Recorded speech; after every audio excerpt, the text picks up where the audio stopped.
radio for the masses. Headline edition, July 8, 1947.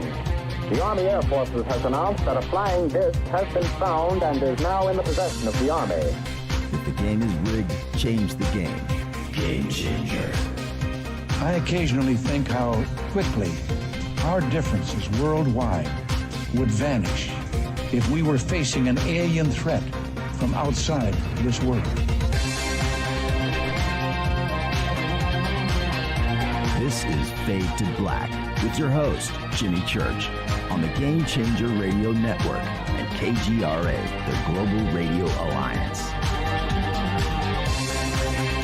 I need your help to get to the year 1985. You're listening to Fade to Black with Jimmy Church on the Game Changer Network.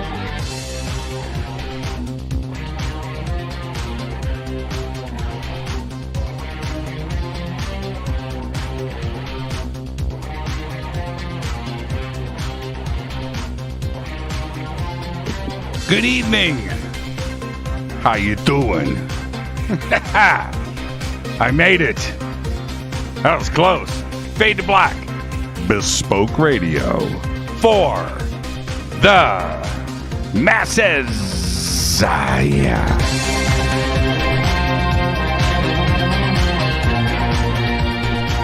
Today's Tuesday, May 11th, 2021. 131 days into the new year.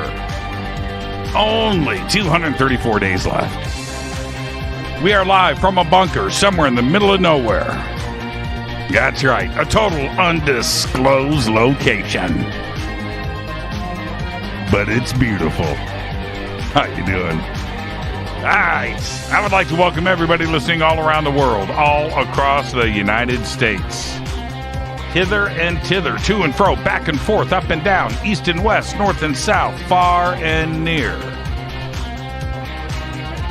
This is Fade to Black for KJCR, the Game Changer Network, and KGRA, the planet.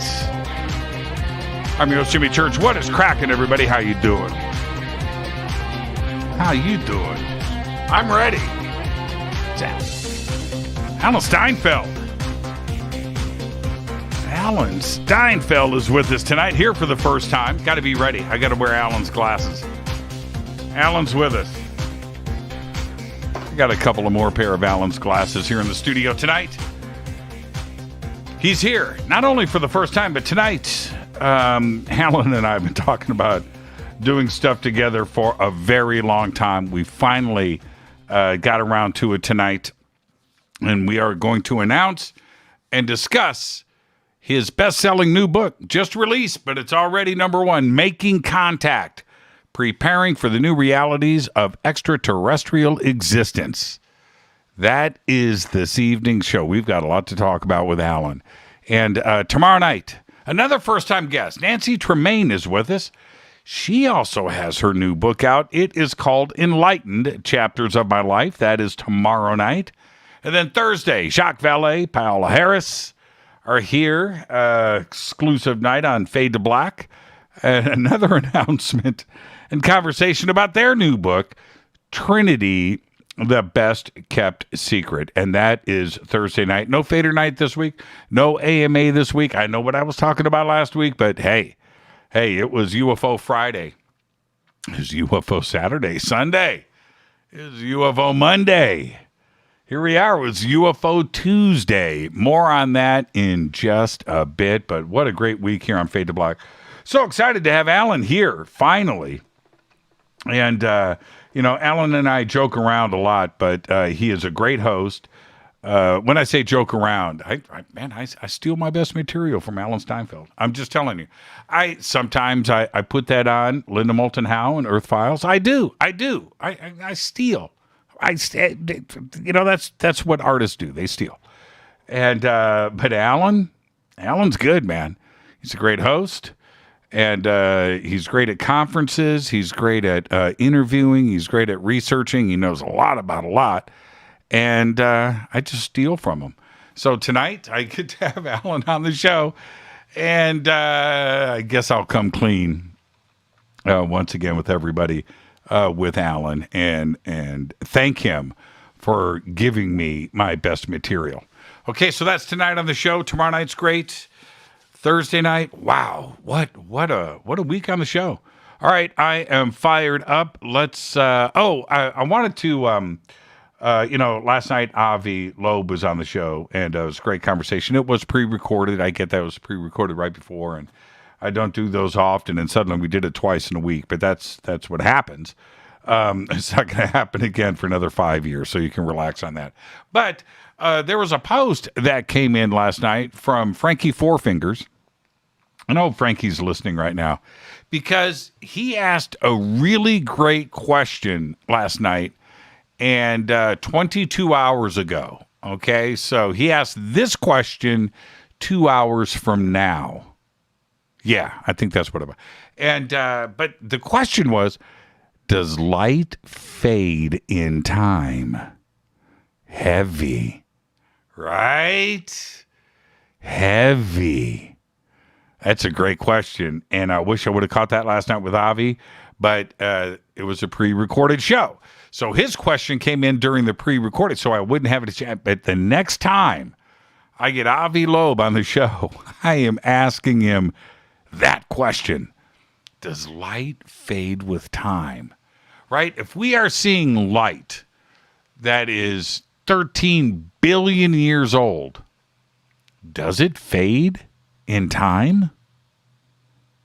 Maybe a little bit? I don't know. That is a great question. That's a great question. And Frankie was pre-recorded last night, but wow. So I wanted to give Frankie props for that. Just an awesome, awesome question.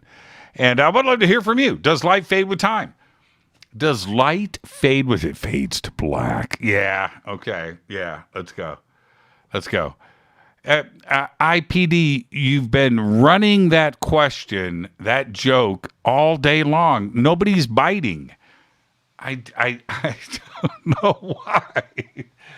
Get the message, IPD. All right. Oh, where am I at? I don't even know now. Where am I at? UFO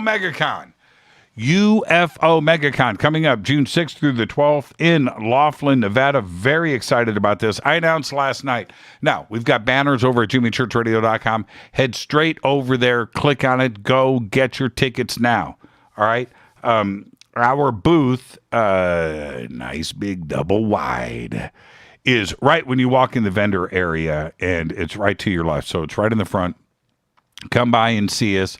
We've got a lot of new stuff that's going to be there, and I can't wait for all of you to check it out. And we got some new shirts. Man, should I leak some? Should I do a sneak peek?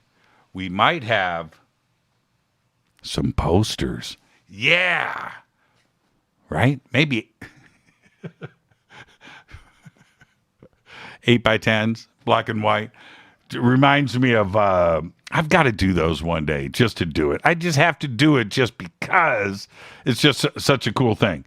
And I always think of Frankie Valli from My Blue Heaven when Steve Martin's wife is, oh, Frankie.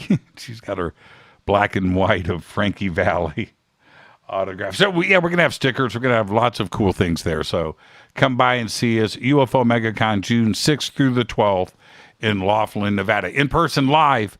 That's right. A real conference, man. A real conference is happening this June in 3 weeks. It's going to be in Laughlin, Nevada. Follow me on Twitter at JChurchRadio. The Sandbox, hashtag F2B, right there on Twitter. If you want to go over to YouTube and hang out with the troublemakers over there, you can do that. I'm not over there right now, so you know it's going nuts. See, when I'm there, everybody behaves. It was funny last night, man. I was banning people last night. Click. I got the power. It's my channel.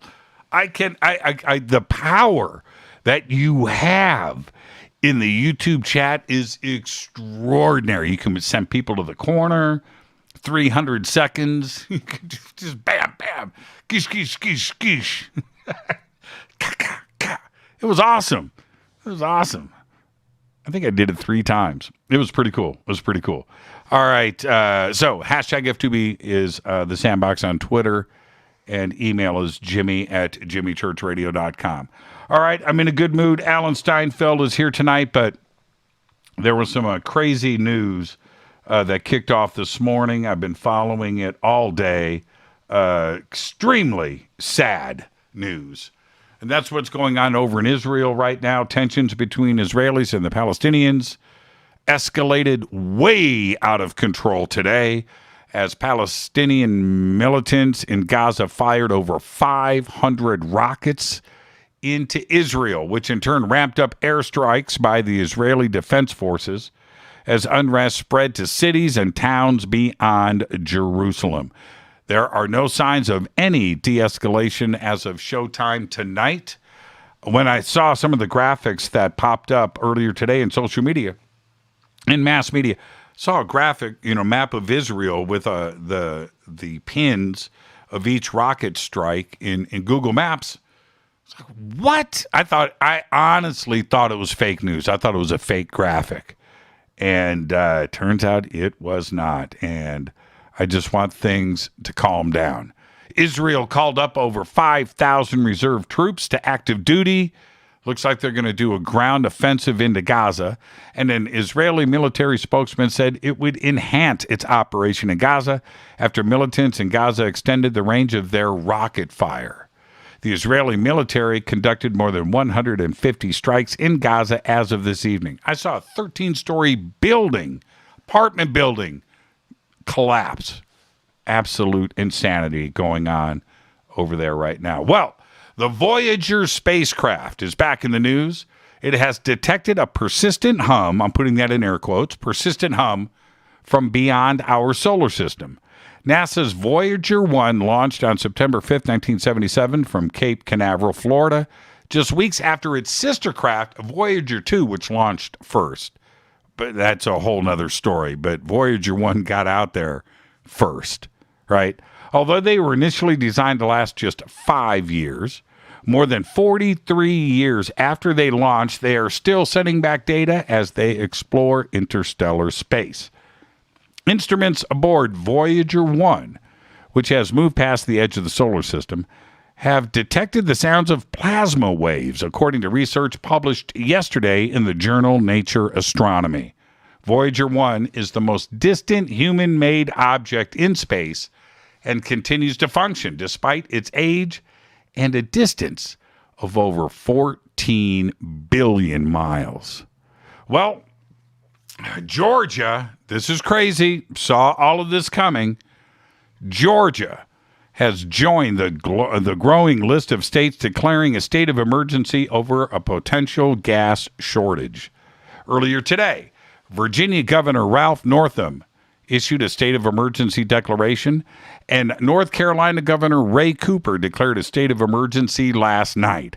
Right now, that's a total of at least 3 states implementing emergency measures to ensure fuel doesn't run dry.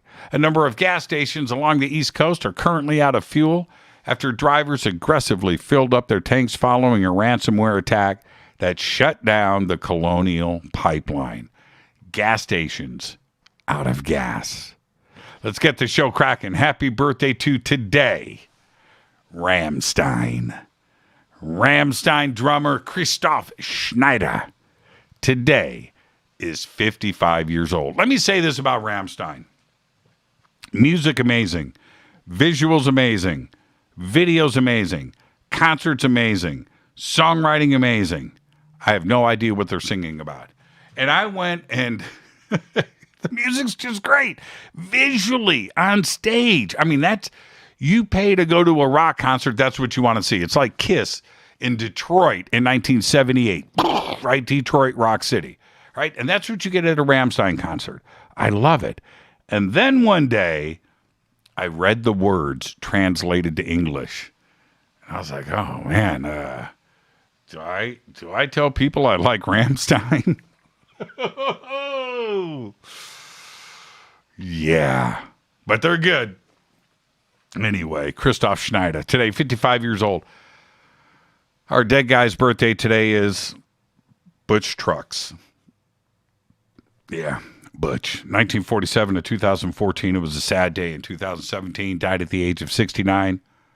Butch was a member and drummer of the Allman Brothers Band, founding member of the Allman Brothers Band, 1969. Their 1971 live release at Fillmore East represented an artistic and commercial breakthrough and remains one of the great moments in music history. Though the band broke up and reformed various times, Butch remained a constant in their 45-year career. Butch died of a self-inflicted gunshot wound on January 24, 2017, in his waterfront condo in West Palm Beach, Florida, at the age of 69. Sad. Love Butch Trucks. On this day in history, OTD. Yep, I mention this probably every year because it was a big day. 1997. Chess grandmaster Garry Kasparov resigns after 19 moves in a game against Deep Blue, the chess-playing computer developed by IBM. This was the sixth and final game of their match, which Kasparov lost 2-1 with 3 draws. And that was the turning point in history right there, 1997. Fader fact. Okay, now, this is a fact. This is vetted. Look it up. I mean, right now, I'm going to read. Google this. Vermont. That's right. Vermont passed a law in 1999 that the state pie is apple, and one must make a good faith effort, this is law, to serve it with either a glass of cold milk, a half ounce of cheddar cheese, or a large scoop of vanilla ice cream. That's right. Break the law, 6 months in jail. Vermont passed that law in 1999. Not 1899, not 1799, 1999, 20 years ago. And that is your favorite fact. I don't know about the 6 months in jail. I kid. I think it's 8. Tonight, very special guest Alan Steinfeld is here for the first time. And we are going to talk about his new best-selling book, Making Contact, Preparing for the New Realities of Extraterrestrial Existence. Tomorrow night, another first-time guest, Nancy Tremaine, is with us. We're going to discuss her new book. It's new books all week this week. Nancy Tremaine, her new book, Enlightened, Chapters of My Life. Thursday night, Jacques Vallée, Paula Harris, with an exclusive announcement and conversation about their new book, Trinity, the Best-Kept Secret. So we had Avi Loeb last night with his book, Extraterrestrial. Alan Steinfeld tonight with Making Contact. Nancy Tremaine tomorrow with her new book, Enlightened. And Thursday night, Trinity with Jacques and Paula. It's crazy. It was all an accident. It's just straight up UFO week and new books here on Fade to Black. Now it's time for me to hit this River Moon coffee. Have you ever had cheddar cheese on apple pie? I've never done it. And after reading Vermont's new law, I think I'm going to check that out. Hey, yeah, okay, there's pictures coming up here on Twitter. Really, people, I've heard of this, but yeah, there is that the law right there. Is that the law? Yeah, it's crazy. That's a law. That's right. The date of the year that the law was passed, March 14th. No, really? Why is that a big deal? I don't know. That's from IPD. IPD is trying to make up for the jokes he's been cracking today about Julian Assange. All right. River Moon Coffee. RiverMoonWellness.com. All the links are over at JimmyChurchRadio.com. Best coffee in the world. There's no question about it. My picture is on every package. This one, right? Yeah. Okay. Well, today, man, that was good. There's Christoph. Christoph is badass. Let me tell you something. That whole band. Rammstein. One of the things I love about Rammstein, That is just nasty. I know. Okay. All right. Talking about cheddar cheese on apple pie. Ramstein. Go watch a video of Ramstein. Pick out any live video. And everybody's cool to watch visually. But you know what? I watched the keyboard player. The keyboard player, he's up. He's house right to the right of Christoph. And he's up and he's got his keyboard, but he's got a treadmill. Dude's got a treadmill. So for the entire show, he marches on this treadmill and plays keyboard. It is the coolest. It's like the greatest idea ever. So anyway, all right. Today wasn't UFO Friday. No. It was UFO Tuesday with a major article released in Newsweek, written by Adrian Carrasquillo. Its title, you ready? Quote, Marco Rubio is taking UFOs seriously and he thinks you should too. End quote. So, this comes flooding in. It's in my email. I got a couple text messages. I see it on Facebook, see it on Twitter, and I was like, okay, all right. So the funniest thing about this article, well, it's not so funny, is that this piece by Adrian is 100% serious about the subject. Adrian points out a few times that the UFO subject is officially a serious one. Now, seriously is my favorite word. I've just said serious 3 times. I'm going to continue. Adrian says that it's no longer in the fringes of society. He says it's real, it's now, and it needs to be talked about out in the open.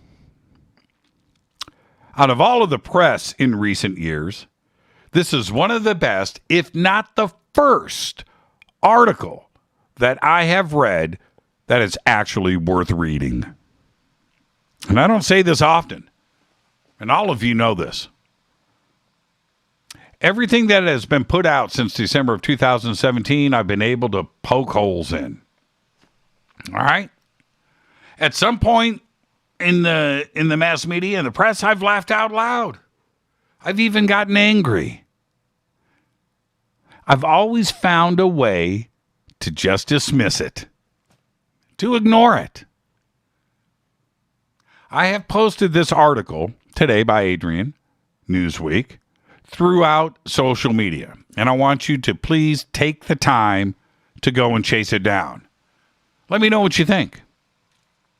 For the first time, like in ever, I got to the end of the article and I thought to myself, wow, that was pretty awesome. This all comes after the show last night with Avi Loeb. And yes, he's also asking everyone to start taking this subject seriously. All I wanted to do last night was talk about science. I wanted to talk about our Milky Way, the universe, the Big Bang Theory. All Avi wanted to talk about was E.T., which was totally cool. And this is where we are today. The subject, finally, is part of our thought process. It's finally arrived. It really has. This week on the show, like I said earlier, all quite by accident, I might add, it's all about E.T., UFOs, and contact. I've always booked the show around where my head is at any particular moment. And right now, it's UFOs. Some weeks, it'll be Egypt. Some weeks, ancient history. Other weeks, science or life after death or ghosts and Bigfoot. Right now, it's E.T., and I love it.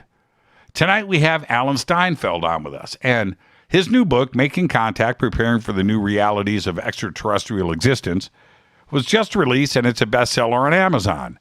And the timing couldn't be better. Alan has been chasing UFOs for 40 years, and I can't wait to hear what he has to say these days about what's going on.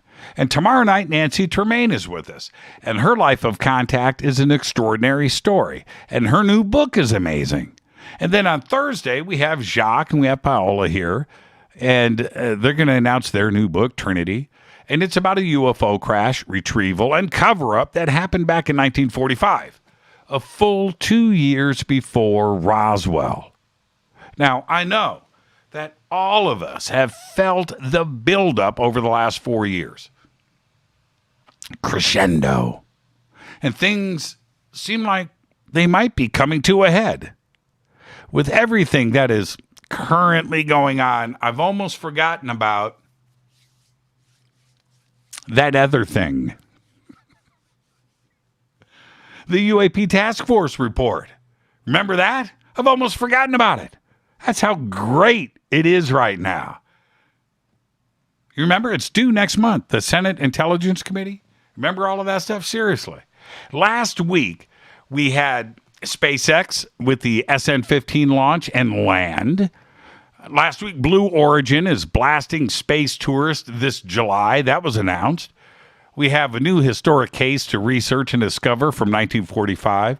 And today, Newsweek is asking the world to take UFOs seriously. Seriously. Have you forgotten about those flying toasters yet? Pyramids? I know you have. Man, I'm going to be straight with you. I wish Stanton Friedman and Jim Mars were around to enjoy all of this. Seriously. I'm your host, Jimmy Church. We've got an amazing night tonight, continuing this amazing week here on Fade to Black on the Game Changer Network and KGRA, The Planet. You can follow me on Twitter right now at JChurchRadio. That's simple. My email is jimmy@jimmychurchradio.com. Got a great night straight ahead in front of us. Alan Steinfeld is here for the first time. I don't know why it's taking this long, but tonight we're about to get it done. Alan's here, and he's bringing his A game. I'm your host, Jimmy Church. I'll be right back after this short break. Stay with us.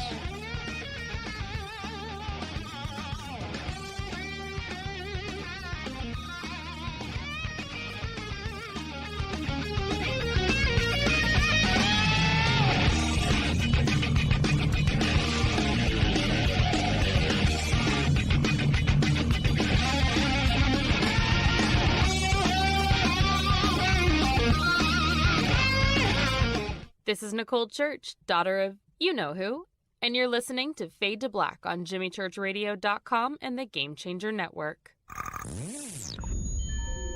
You're listening to Jimmy Church, Fade to Black. Fade to Black will now pause for alien identification. The station that talks the net. KGRA Radio. This is Jimmy Church, and I'll be at the UFO MegaCon this June 6th through the 12th, 2021 in Laughlin, Nevada. The Laughlin UFO MegaCon is unique. It's 7 days of education and disclosure. It's unlike all other UFO conferences. The Laughlin UFO Mega Conference specializes in bringing you new people, offering new information and disclosure. All of this is offered at prices so low you can actually afford to be there. For instance, 7-night hotel packages, 1 or 2 people, start at just $320 inclusive. Education and disclosure is why the Laughlin UFO Mega Conference exists. Join us for all 7 days, or a half a week, or just a day or two, but join us. Go to LaughlinUFOMegaConference.com. Register now. The only thing keeping you from being with all of us is you. Just go to LaughlinUFOMegaConference.com.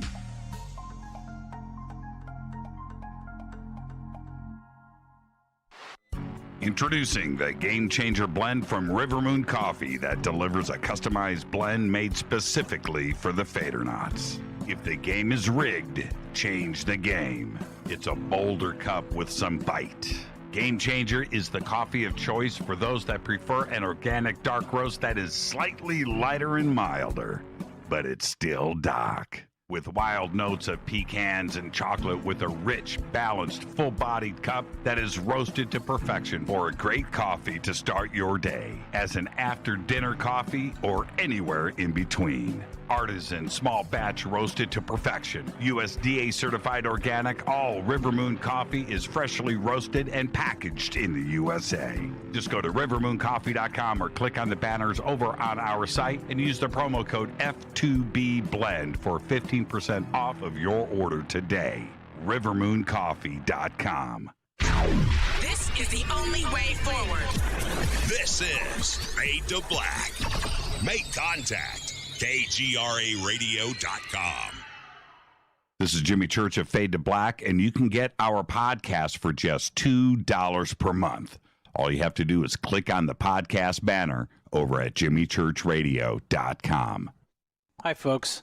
It's troubling times, and fear is pushing emotions, which in turn pushes health the wrong direction. Do you ever get an ache because life is uneasy? Try Life Change Tea at getthetea.com. Life Change Tea works on your digestive tract, helping to move food through quicker and comfortably so your health is spot on. Life Change Tea may not help with world issues, but it will help with your digestive issues.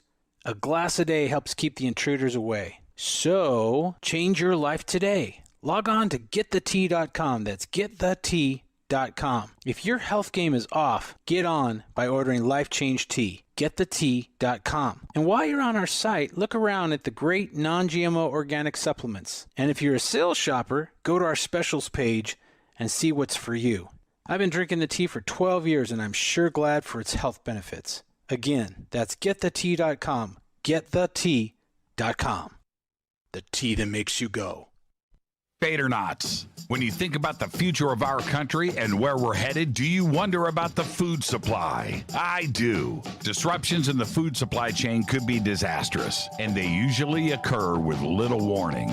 That's why the smartest thing you can do today is to stockpile emergency food, water, and other essentials. I personally recommend My Patriot Supply. They're the nation's largest emergency preparedness company, serving millions of customers for more than a decade. In fact, they're the only source my family trusts for our preparedness plan. You should too.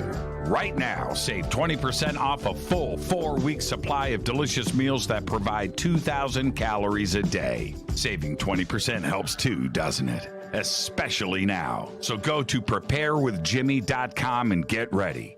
That's preparewithjimmy.com. There's no time to lose. Do it now.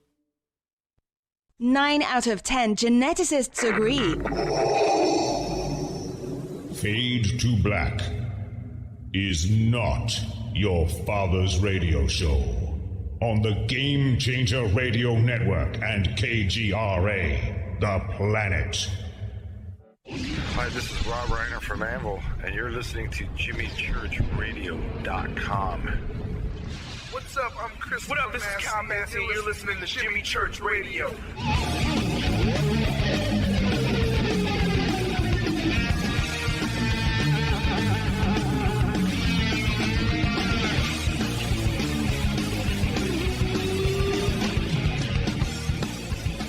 Welcome back. Fade to Black. I'm your host, Jimmy Church. What a great week on the show. Last night, Avi Loeb. Tonight, Alan Steinfeld. Tomorrow night, Nancy Tremaine. Thursday night, Jacques Vallée and Paula Harris. It's time to get our knowledge on. Tonight, it's Alan Steinfeld. He's joining us for the first time, and we're going to be discussing his new best-selling book, Making Contact, Preparing for the New Realities of Extraterrestrial Existence. Alan, of course, is a writer. He's a producer, speaker in the fields of human potential, metaphysics, conscious evolution, and spiritual awakening. He's also the host and director of New Realities, and for over 20 years, he has brought cutting-edge ideas in science, health, spirituality to his audiences. And check this out. He has interviewed over 3,000 people. That's right. That's where I get my best. I get my best from Alan. He's got over 12 million views on his YouTube channel. He also produces the New Realities radio shows and podcasts each week for iTunes, BBS Radio, KYAK-FM in Oregon. He's also on the board of the Friends of the Institute of Noetic Sciences, vice president of the Association of Psychotherapy and Spirituality. Alan, I'm running out of breath here. And the representative to the United Nations for the Academy of Future Science. And of course, his new book is right there over at jimmychurchradio.com, available on Amazon. I'd like to welcome for the first time Alan Steinfeld. Alan, good evening, my man. How you doing? I'm glad we're finally doing this, Mr. Jimmy. And you know, we've been passing each other for years outside those conferences, and now we're sitting down and chewing it out. Yeah, it's about time. And you know what? I've been waiting for this moment where I get to give Alan Steinfeld the first time guest disclaimer. Right? Okay. And, yeah, I've been looking forward to this. And Alan, it's this. It's just you and I sitting on my couch having a conversation as friends. And where that conversation starts, it starts. Where it ends. But we're going to end as friends. There you go. Okay. Okay. If we start as friends, we'll end as friends. Yeah, exactly. Well, I don't know. This thing could go anywhere. You do that with every guest, huh? Okay. Yeah, that's every first time guest gets the first time guest. Been doing that for 10 years. A couple of times. You've done enough shows. You know how it is. And you're in the groove. You're in the repetition of things, having fun. And I'll have a first time guest on, and I'll forget the disclaimer. And Twitter lights up, and everybody, it's just like I got to come back after the break and do the first time guest disclaimer. So I've had my chops busted enough with that. I don't forget it as much anymore. Let me actually start here. When you get to the numbers that you have done, and I certainly appreciate that because I know shows I've done in interviews. And when you get into the thousands, have you forgotten more than you remember? That is a good question. I was doing shows 3 times a week in 1990s, and then onward I started in Santa Fe.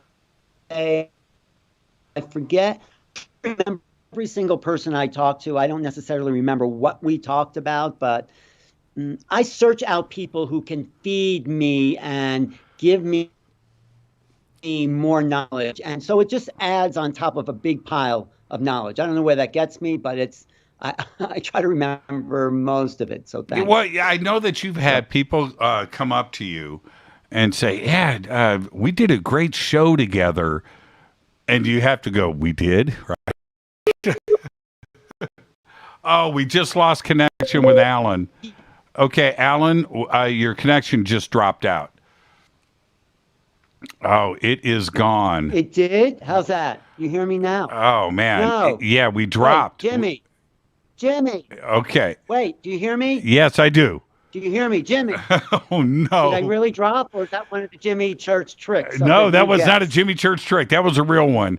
That broadcasted out. Yeah, we got a hard reconnect. So hopefully... Okay. Hopefully we're solid. But my point was, I know that people have come up to you and said, we did a great show 10 years ago. It was awesome. Oh, no. We've lost Alan. Okay. No, there we go. Sorry. Just taking off my camera to save bandwidth. Okay, I'm here with you. Okay. All right.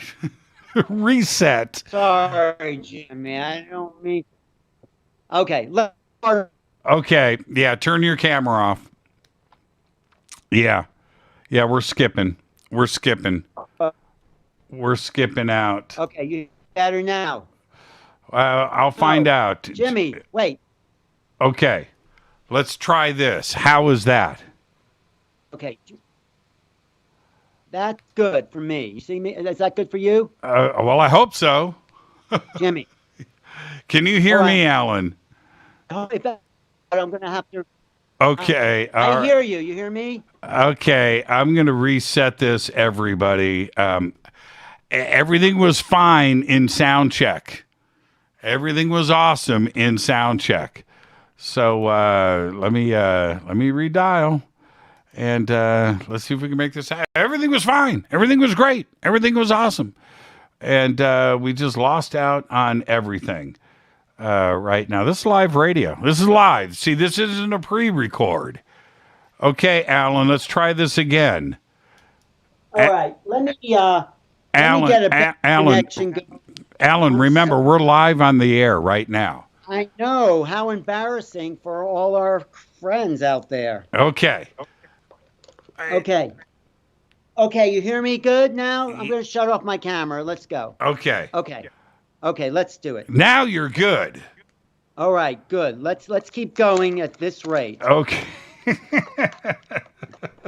I don't know, Jimmy. It's always something. You know, I'm going to see if I can hardwire this. Okay, Alan, let's just talk now. Let's just talk. You can do your thing while you talk. Yes. Okay. So this is the other part with you. You've interviewed Deepak like 200 times. And when you have those kinds of the caliber of those kinds of guests, are you in learning mode? Right? Are you constantly drawing from who your guests are? Well, the reason I do this program is so I can learn. I'm not doing it to entertain other people. I'm doing it because my guest has information that will expand my mind and my consciousness. That is why I do these programs. Do you? For myself. Yeah, exactly. And that's the way it should be.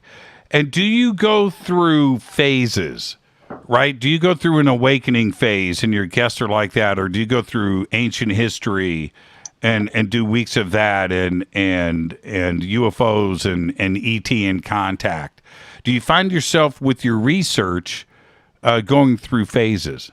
Well, in the beginning, I was just calling it New Realities. That's still the theme of my show. So any place I found someone who can expand my view of reality, I would search them out, track them down, get a camera in front of them, and talk to them. So when I first heard about Bruce Lipton, he said, well, there are genes that are connected to things beyond the physical body. He said there were self-receptors. I said, I have to talk to this guy. When I first heard Nassim Harameem, I found him in Washington, D.C. When I first met Alex Gray, the artist, I said, I got to talk to these people. So they're not necessarily themes, but to me, they came in levels of mind expansion, if that makes sense. Were you always, growing up, were you on the spiritual path, or was there some type of a paradigm shift that happened?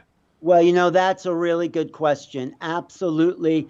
In 1981, I saw Jay-Z Knight channel Ramtha, the Enlightened One. Right. You know Ramtha? You know Jay-Z Knight? I've had her on the show. Sure. Well, in the early days when she was channeling, it was like some Shakespearean drama. I was sitting in the audience. It was a small audience. I was kind of interested in spirituality. I didn't want to follow a guru. I didn't want to sit in front of anyone. And Ramtha, the channel, said, this woman doesn't want people to follow her. And if you can follow me when I leave this place. So I said, that sounds good. He also said, the bigger mystery is not what's channeling through this body. It's what's coming through your body. And I thought all that was really good advice. And then he called on me in the audience, this woman, this from Tacoma, this housewife with this 35,000-year-old Atlantean warrior coming through her, if people believe that. And it was pretty convincing. Anyway, Ramtha calls on me in 1981, and he says, what say you, beloved entity? How be you this day in your time?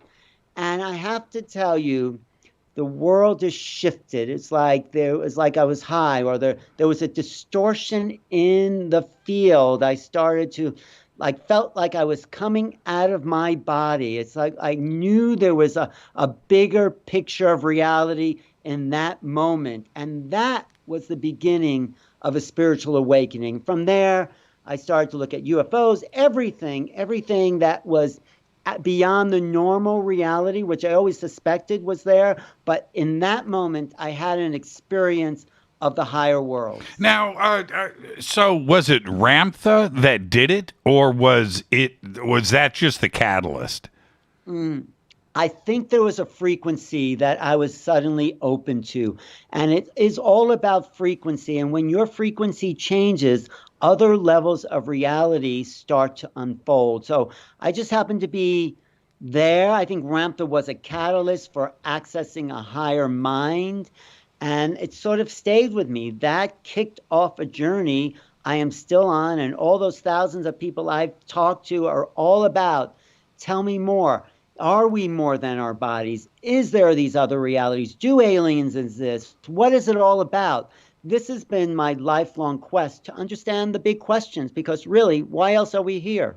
Well, okay. Now there's this is where I want to go with you right now, because I look at you, Alan, and I mean this with the greatest respect. Your feet are on the ground, but your eyes are lit up, right? There's something going on inside of Alan Steinfeld. Right. And as you have been on this journey, the consciousness side of it is there, but you're also into the science of things. Where does that happen with you? Are they starting to collide?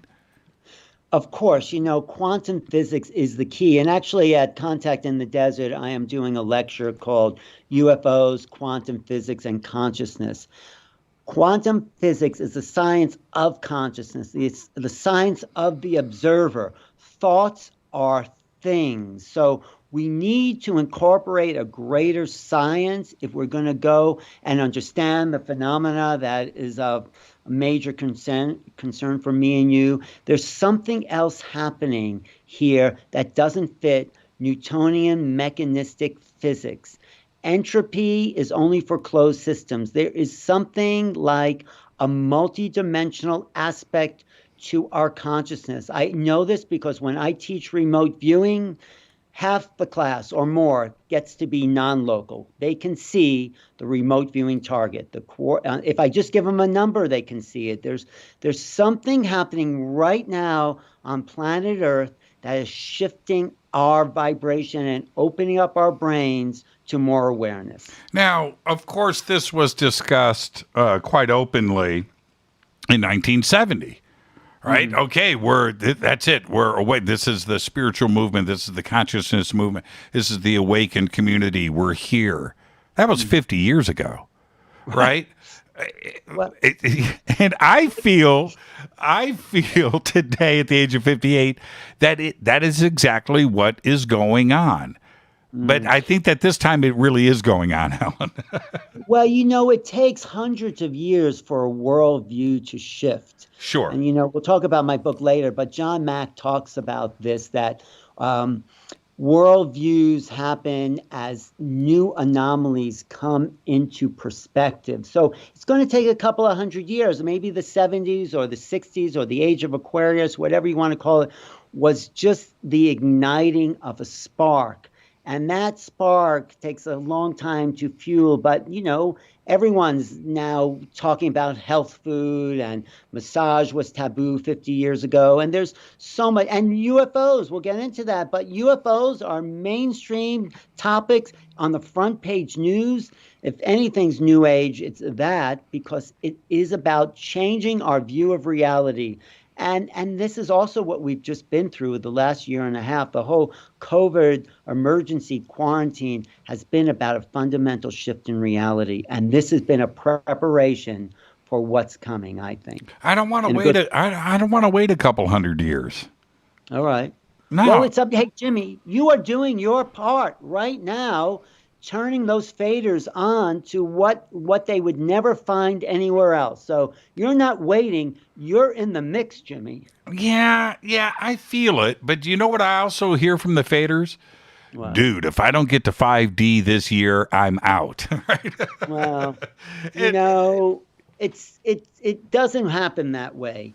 We are 5D, first of all. If you do a remote viewing class with me or anyone else, you will learn that your consciousness is non-local, that you can see beyond time and space, and that's 5D. You just have to practice it. It is up to us to take charge of our reality. And so it is really happening. I'm serious, Jimmy. This change is something we are right in the middle of. And the world is not what it was 2 years ago. You can agree with that. I am excited about what is happening. Now, I felt that last year at the beginning of COVID. I had suggested to everybody, look, at the end of this, we're going to recognize the world differently. We're going to look at friends and family and people around the world differently. We're going to come out of this a happier, better, it may not seem like that now, but this is an opportunity for us to wake up. right? Absolutely. Absolutely. And I do. I feel that. But I don't think that COVID is triggering these higher vibrations. I don't know what do you higher vibrations? I think COVID is not triggering the higher vibrations. It's triggering us to look at change, there is no more normal anymore. What's triggering the higher vibration is that the actual frequency of the earth and our bodies and our levels of consciousness is being uplifted somehow. I can't explain the mechanism. There's just a quickening, as it's been called. So in this quickening, more ideas are opening up, more possibilities. More people are having UFO contacts. There's something going on that is shifting the vibratory field. And it seems like that's happening. For me, it is. I mean, I don't know what is normal anymore. Maybe but what's quickening is the whole rate of the solar system itself, the whole vibratory field that we exist in. You know, someone said if you take someone who lived 100 years ago and put them in this current day, they couldn't stand it because the vibration would be much quicker. As we approach, I think we're doing, and some people call this the age of ascension, whatever you want to call this, things are getting faster. We can't see it because we're in it, but it is.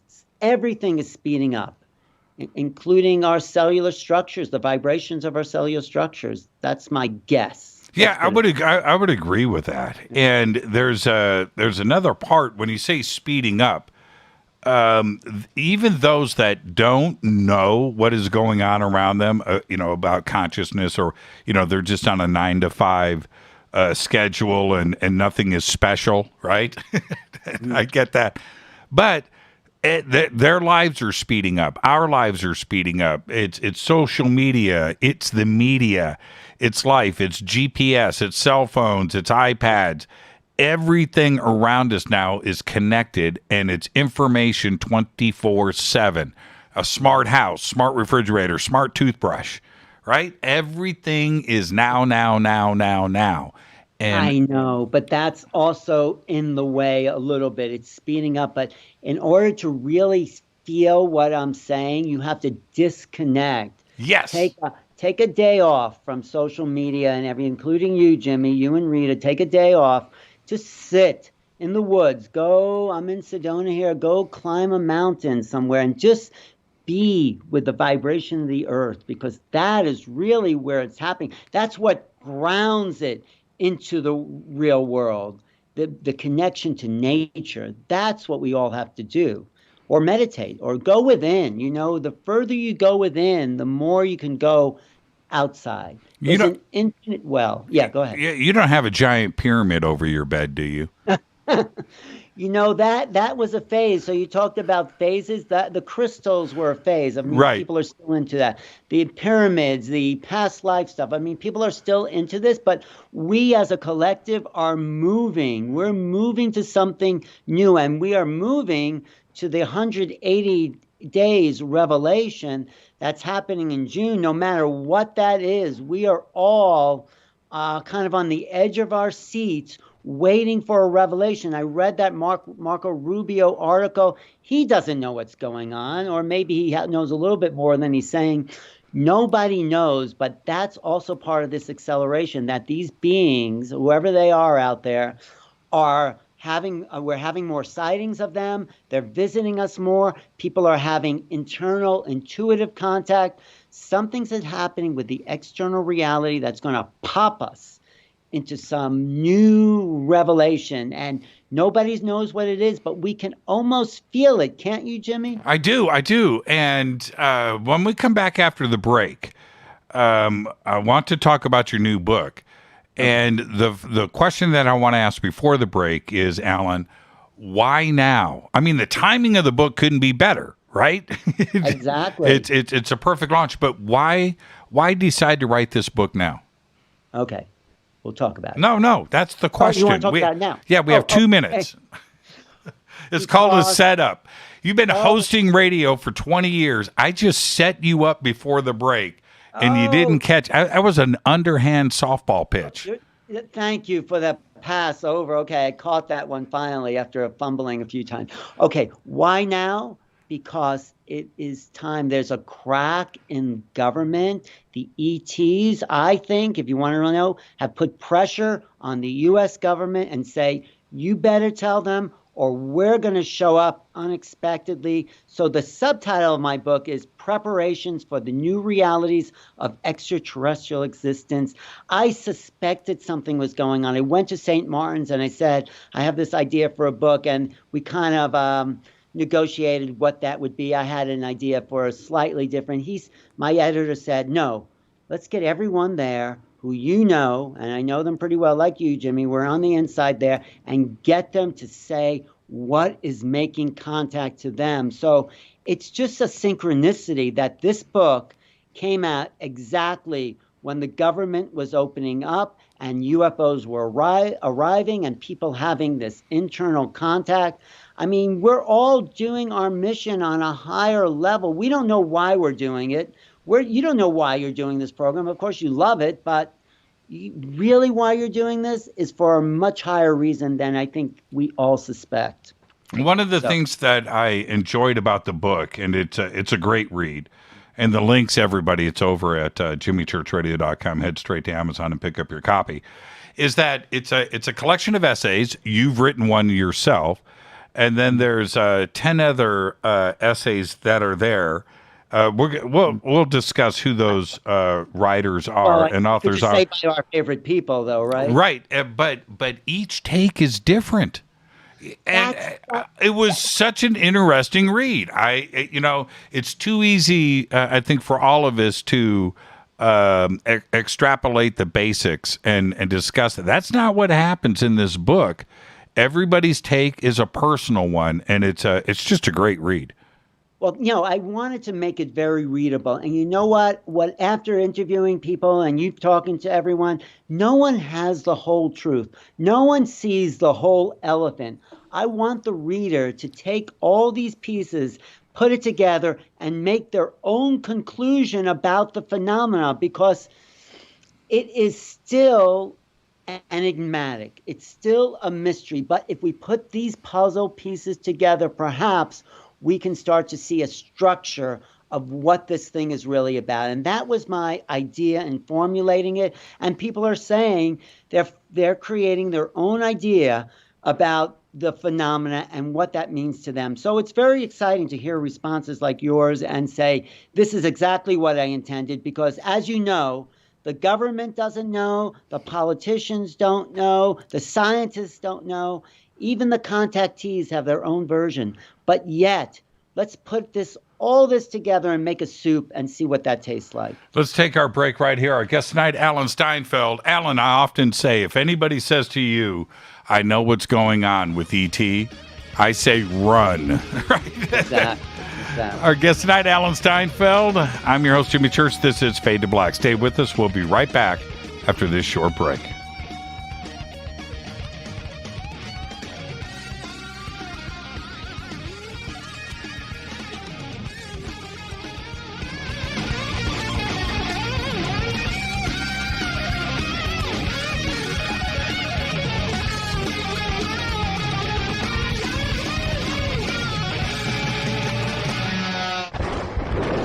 This is Fade to Black with Jimmy Church on the Game Changer Radio Network and KGRA, the Global Radio Alliance.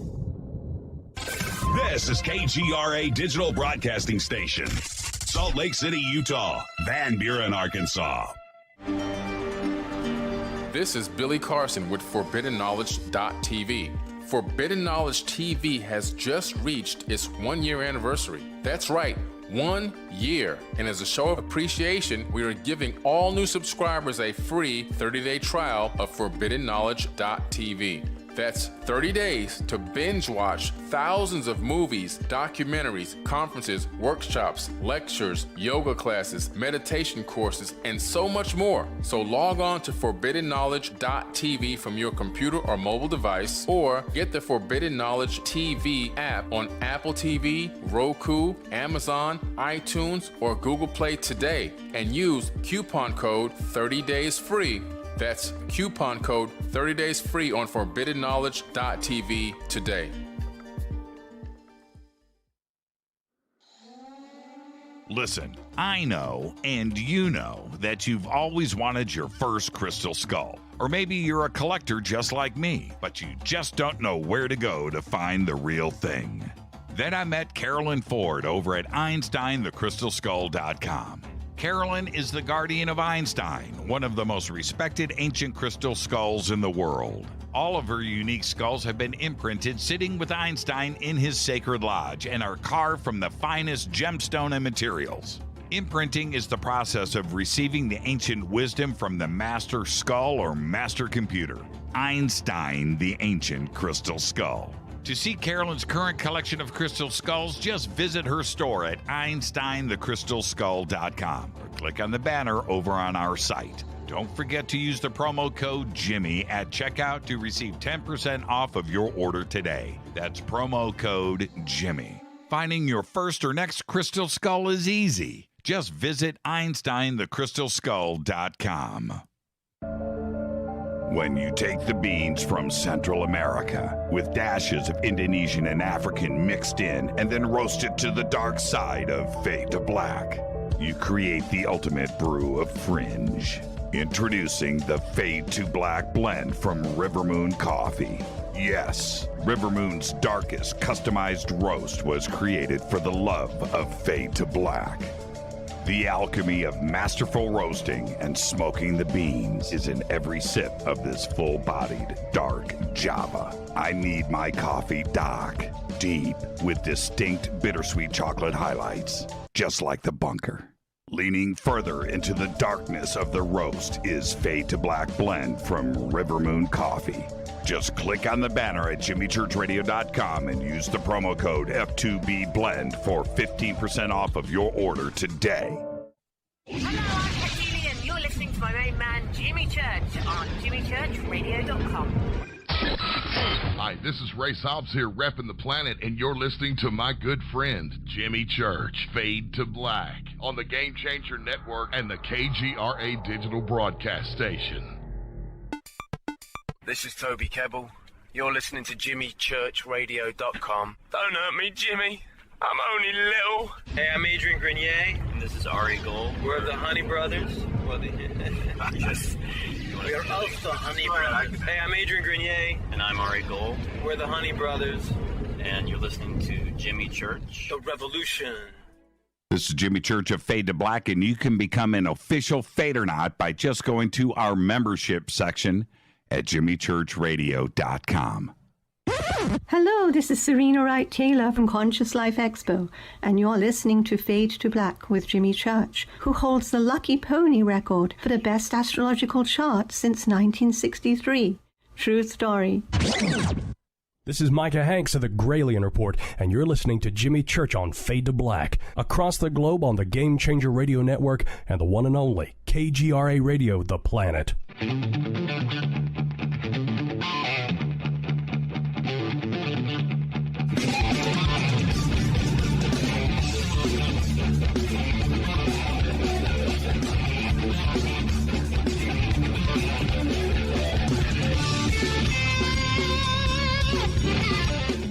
Welcome back, Fade to Black. I am your host, Jimmy Church, on the Game Changer Network and KGRA, The Planet. Our guest tonight, Alan Steinfeld.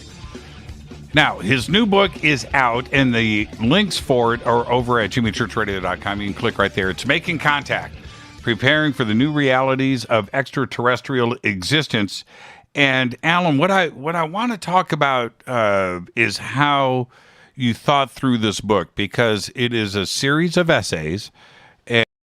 The first question is, how did you compile the list?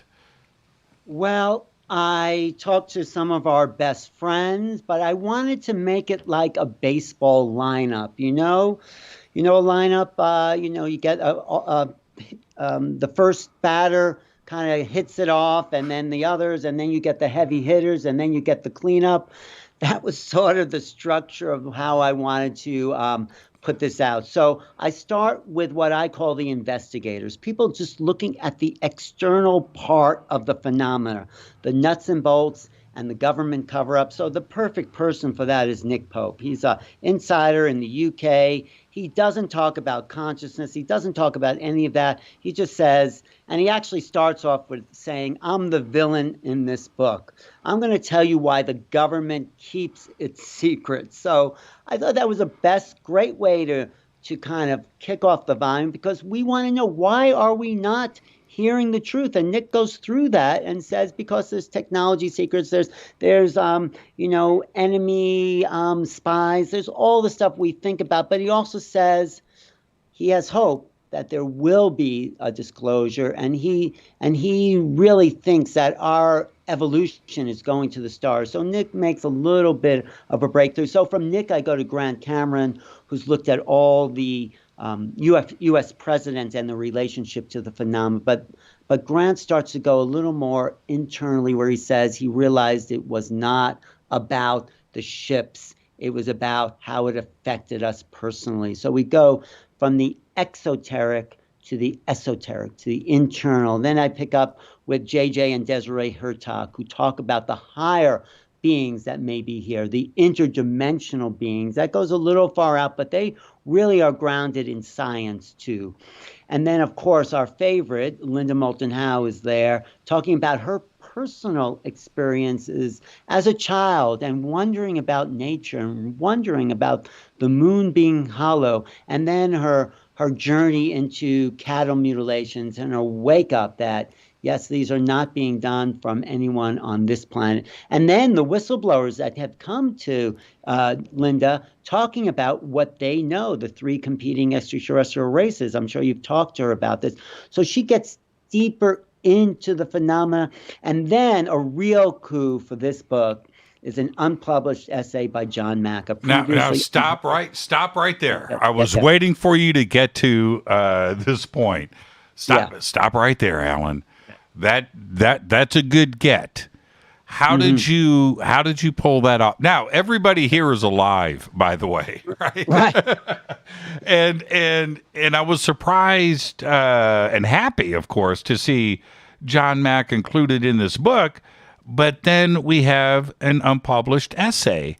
How did you get this? How did you pull that off?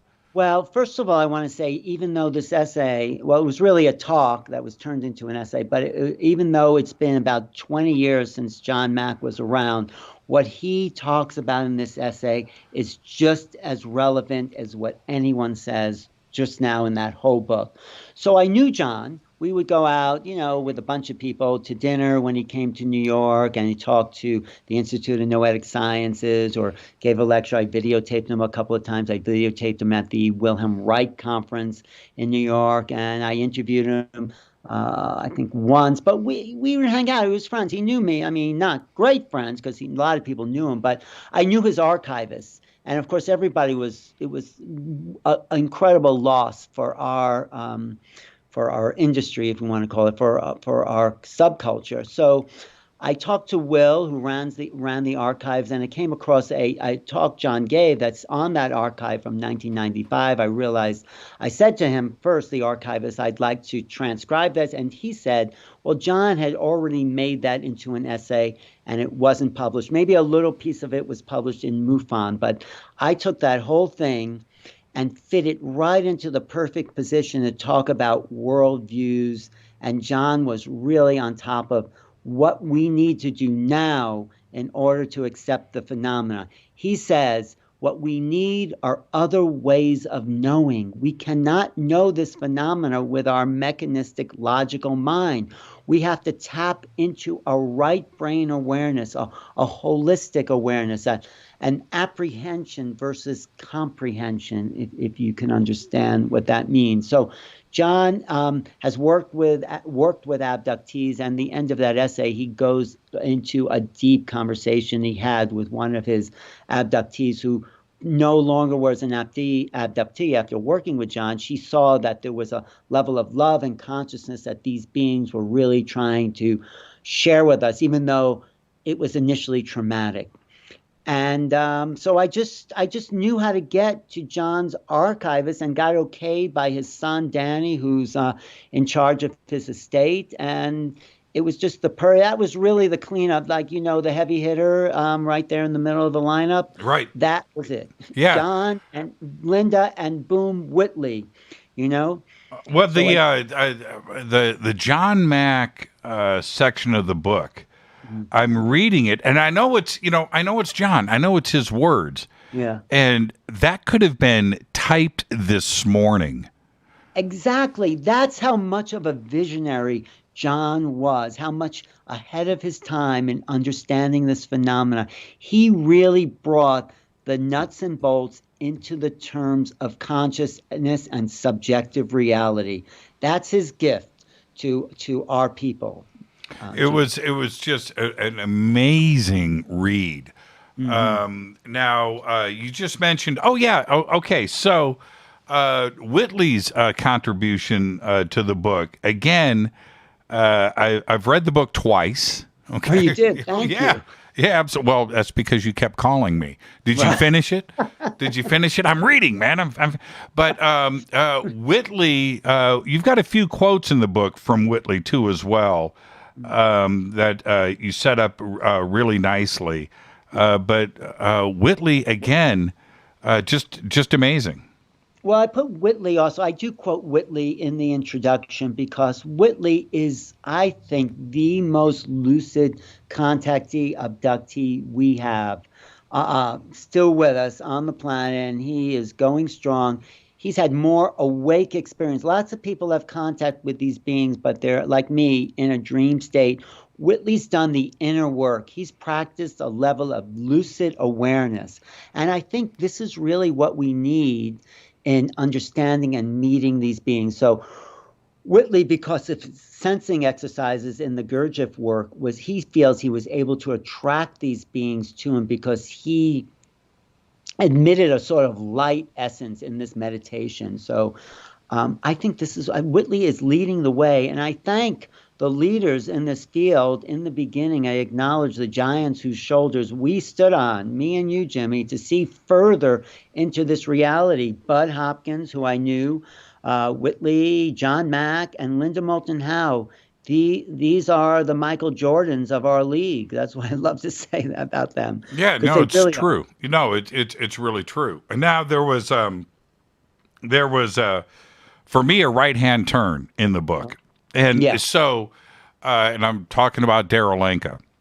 And Daryl, who I think is one of the brightest people that I know. That guy is smart.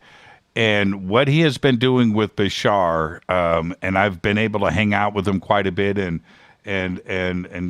sit through some Bashar channeling in person. But there's something about Daryl that intrigues me so much. I'm so interested. But Daryl and Bashar, for those uninitiated, that's a whole nother pill to swallow, right? We can talk about Nick Pope or Grant or Linda or John Mack. These are subjects that people can grasp and understand pretty easily. Daryl Anka and his contribution to this book, this is something that people, how do I say this? They need to approach this a bit differently if they don't know who Daryl is. Well, you're right. The book does make a right-hand turn here because what we, based on psychology and philosophy, suddenly becomes subjective. So up until the chapter with Whitley Strieber and then my chapter about my abduction, I can tell my story, but when you get to Daryl and Mary Rodwell and Carolyn Corey, it becomes a personal relationship with these ETs. And that may be too much for some people. I mean, Daryl says for 38 years, he's had this ongoing connection with Bashar. So it's just a little step further than the abductees who said, I've had this experience. But then you say, oh, yeah, these ETs are talking to me. So how far can we go? And, I believe Daryl that this is his experience because he's saying things and Bashar says things that seem to be beyond the human realm. So you can doubt that. And it is a right-hand turn. You're absolutely correct in saying that it's a little step, But when we accept the fact that maybe there is abductees, and this is, of course, what the government is not willing to set their foot on yet. They're just saying there's stuff out there. They're not willing to go to who's flying and why they're here. But once we accept the fact that, yes, people are taken, then maybe the abductees turn into a contactee and they say there's a bigger picture here and we're all part of it, and we need to learn to open up our brains and consciousness in order to interface with these beings. And so Daryl calls his contact telepathy and empathy combined, because he says he feels the quality of Bashar's thoughts. Doesn't necessarily hear them as much as feels into the communication. And that's an evolution for everyone. So I accept people. If you told me you went to Mars, Jimmy, I would have to accept that. I may not believe it, but I'd accept that as your truth. I accept Daryl's 38-year relationship with Bashar as his truth. And there's been a lot of beautiful teachings in that communication. Yeah, I have, just like you, I've had the opportunity to introduce Daryl a few times over the years. And here I am backstage with Daryl, one-on-one. It's just us. There's nobody else around us. And we're talking. Everything is it's Daryl, right? Right. Then I go out on stage and I introduce him. And then 30 seconds later, he walks out and he sits down. And the last few times I've done this, I've been able to ask the first question. Right, so I walk around, and I'm sure you've seen me do this. But the point is that Bashar, what's going on stage, is not Daryl. I know who Daryl is, and it's mind blowing. There's something going on there, man, and it's real. It's real. I don't know what it is. I joke with him, it's the Superman Clark Kent routine. He takes off his glasses and he becomes Bashar. 100%. 100%. It is that kind of transformation. It's mind-blowing. Mind-blowing. What you're saying, Jimmy, is right. How could this... He's not acting. He's not insane, obviously. Perhaps what's really going on is what he says is going on. I know. We go there. Yeah. Well, if he's acting, then he is insane. No. I know Daryl. No. You know what I'm saying. You know what I'm saying. It is real. It's tangible. And when you get the opportunity to see and hear Bashar speak for 90 minutes at a crack. It's unreal. I remember 1 year, Alan. It's not about me; it's about you. But I've got to share this with the audience. Tell me, I'm listening. I went up to Daryl later. It's a couple hours after his presentation, and I said, "Oh, you were there. Wait a minute. You were sitting next to Daryl when I came up." Probably was. Yes. Okay. And I said to Daryl, I go, "So, man, that was amazing. Your answer to my question." And he looked at me and he goes, "I don't know what you're talking about, man."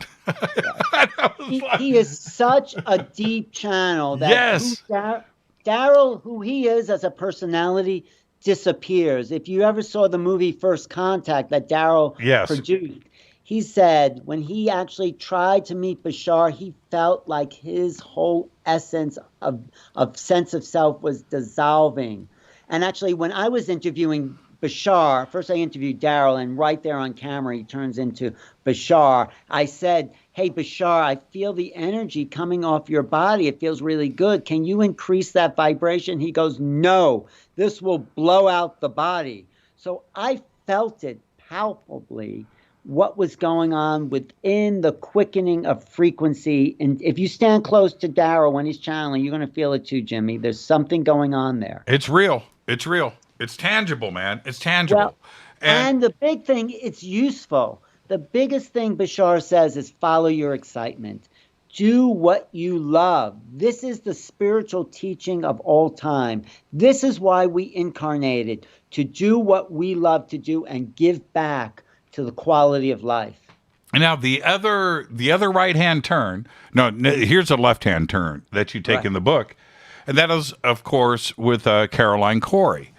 And all of her movies are absolutely incredible. The last two have been quite groundbreaking. Just incredible movies. But she is also, with her research and how she presents, it's another leap of faith, isn't it? Where you have to accept what is actually going on. Well, you do have to accept it, but you know what? Why don't we have to accept what's going on right now for all of us? Why is her interfacing with ETs any more credible or incredible than what's happening with this? Is her experience. She has a greater mind, and she's merged. I think she's one of the closestly merged ET humans I know. She really has a sense of what these beings are about. I mean, Daryl channels them, but Caroline has merged us in a way with these others. That's the sense I get from her when I hang out with her. I want to combine Caroline with Mary, because Mary's been in Caroline's films, but it's also the introduction of children, and certainly the alien tongue, the ET tongue, and languages that are presented, and the what's the mind mask? The mask. What's it called? The mind mask. What do you mean? The mask that the kids wear, that they to read the blindfold. Yeah. There's a name for it. I have it. I have one here. But yeah, kids are reading through their blindfolds because their higher sight is more accessible than just their normal sight. So, but getting back to Mary, talks to these younger kids, and she talks about the messages they come in with as starseeds, and saying it's time for us to clean up our planet. We're here, and these kids are here from other star systems. I mean, some of these kids, their parents are freaked out by what they're saying. They said, where did you hear the name Arcturus? That is not something we talk about at the dinner table. And these kids come out with these incredible pearls of wisdom from these other star systems, and they're waking up the planet to what Mary calls a new humanity. So just take that whole scope from Nick Pope to Caroline Corey, and it's a kind of gently stepping into the deep end of the pool.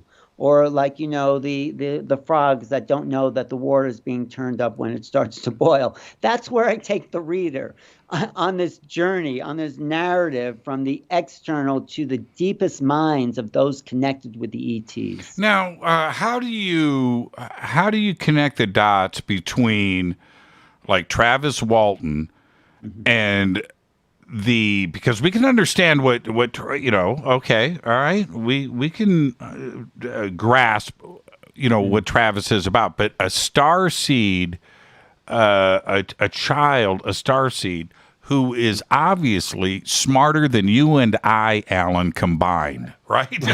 Right. Saying things that are on another level that when I was that age, I was still playing in mud, right? And these kids are so brilliant and so smart and so connected that this is coming from somewhere. And we have to understand that. Well, isn't that evidence of the fact that they come out with these things? I mean, you probably have a copy of the book there. I can read some of this, but these brilliant statements of oneness, of consciousness, of divine connection, of higher systems of learning, of advanced geometries and mathematics that 5 or 6 year olds, and science, anti-gravity formulas, teleportation. Where is that coming from, if not from another level of awareness? I mean, that is proof. If you want proof for this book that extraterrestrials are around, look at some of these 5-year-olds. And you just give a 2-year-old a cell phone. They know how to operate it better than someone who's 80 or 75, 80 years old. There's a kind of evolution to our species, and we're about to take a big leap. And I think these starseeds, crystal children, indigos are leading the way into these new realities. So the book connects the dots, I feel, from the abductees, people like Whitley Strieber, who's just making sense of it and trying to integrate the trauma, because there is trauma when you meet these beings and you're not expecting to encounter these levels of higher consciousness, to the what I call the contactee that's somehow able to integrate these experiences. So the world itself is going from trauma to integration. That's the level we're at now, with the government turnover, with all this coming out. With a book like this, I'm trying really to prepare people for the unknown. And people only project what they know of the known onto the unknown. We are coming into a renaissance, an incredible time of planetary awakening and civilization bursting on levels we have yet to fathom. It is a good time to be on. Absolutely it is. And this book for our community makes perfect sense. Everybody's going to read through it. They're going to learn something that they didn't know before. They know who the authors are of these essays. They know who you are. But what about somebody that is just walking in? Is this UFO 101? Thank you for that question, because that is exactly why I wanted to start off with Nick Pope, something very basic. It is the beginner's guide to the phenomena. So for all those people in your life who thought you were crazy, or your mother and father who didn't believe a word you said, this gets us in at the ground level. This is where we start with understanding the phenomena, the UFO UAP situation, and we take it to the next level of higher consciousness. So what we thought was unidentified objects, we now know is a phenomena that's beyond our level of comprehension. Yeah, you're right. It's an opportunity for somebody to wave your book around and go, see, this is what I've been on about. Right? Exactly. Give it to your friends who didn't believe you. Give it to your family who thought you were crazy. This is the 101. And like me and you, there's stuff I learned stuff having these people write these essays. Like, wow, that was great. That John Mack essay woke me up to other ways of thinking about the phenomena. Linda, Whitley, these people have thought about this for a long time and have great insights. And it was a pleasure for me to put this together. I had nothing else to do except by sitting in my apartment for a year. So this was fine. Yeah, well done, man. Let's take our break right here.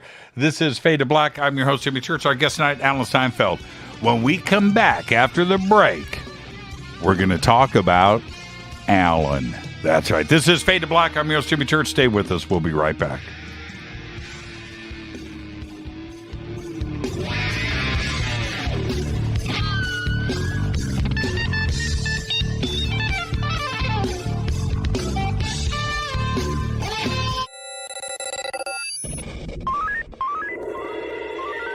Way out here, we listen to Jimmy Church.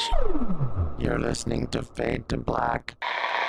Always on the edge of the hottest alternative talk. Jimmy Church with Fade to Black. KGRARadio.com. ¿Qué tal, mis amigos? Yo soy Mario Carson, el tiburón, y los invito para que escuchen a mi buen amigo Jimmy Church Radio. ¡Claro que sí! Do you want to be an official Fadernaut? Of course you do. This is Jimmy Church of Fade to Black. Just go to our membership section at jimmychurchradio.com. This is Jimmy Church, and I'll be at the UFO MegaCon this June 6th through the 12th, 2021 in Laughlin, Nevada. The Laughlin UFO MegaCon is unique. It's 7 days of education and disclosure. It's unlike all other UFO conferences. The Laughlin UFO Mega Conference specializes in bringing you new people, offering new information and disclosure. All of this is offered at prices so low you can actually afford to be there. For instance, 7-night hotel packages, 1 or 2 people, start at just $320 inclusive. Education and disclosure is why the Laughlin UFO Mega Conference exists. Join us for all 7 days, or a half a week, or just a day or two, but join us. Go to LaughlinUFOMegaConference.com. Register now. The only thing keeping you from being with all of us is you. Just go to LaughlinUFOMegaConference.com.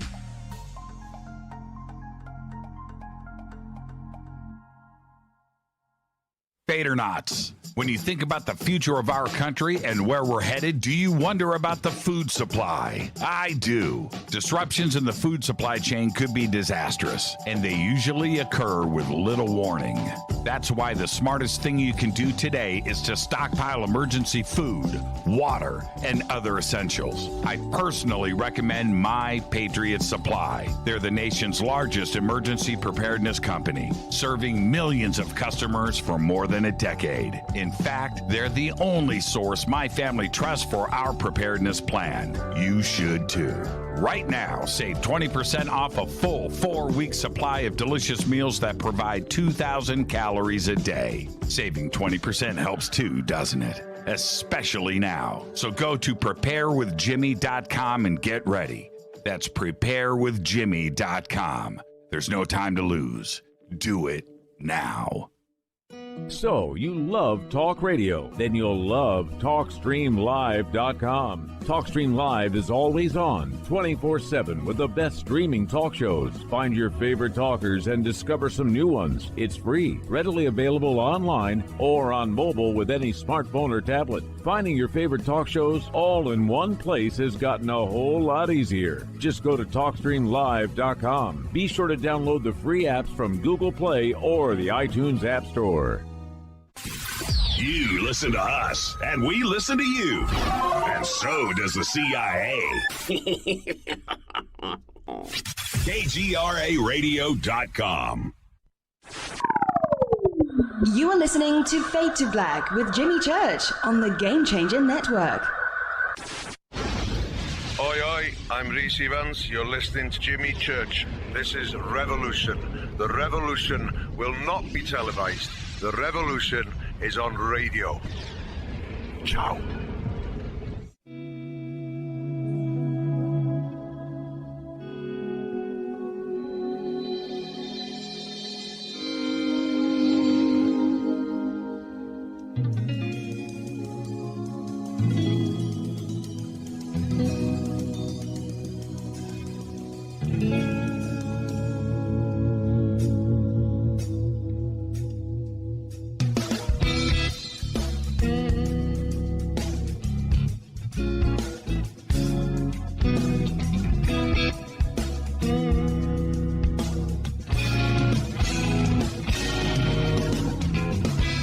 All right, welcome back. Fade to Black. I'm your host, Jimmy Church. Our guest tonight, Alan Steinfeld. More with Alan in just a second, but I want to talk to you about Virtual Shield.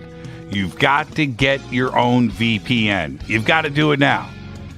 Virtual Private Network. Virtual Shield is the only VPN I use.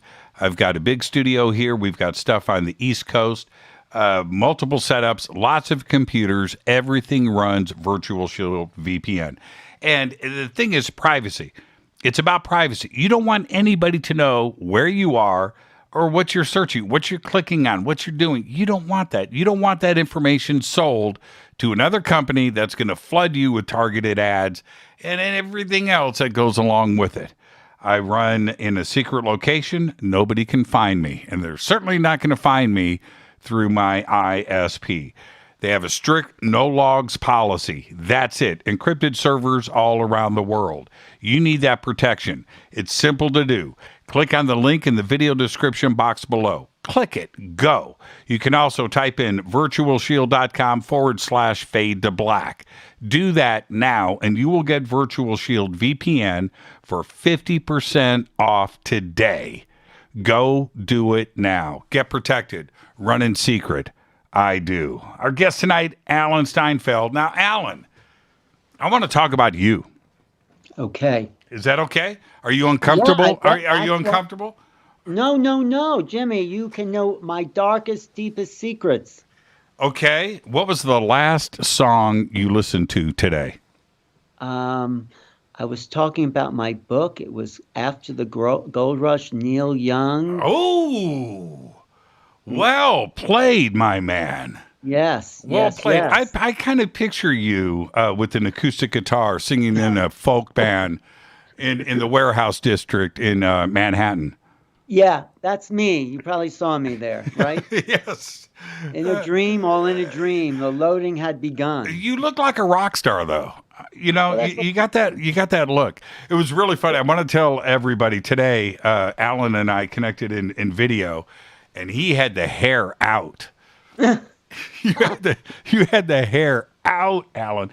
All right, I want to talk about you. You.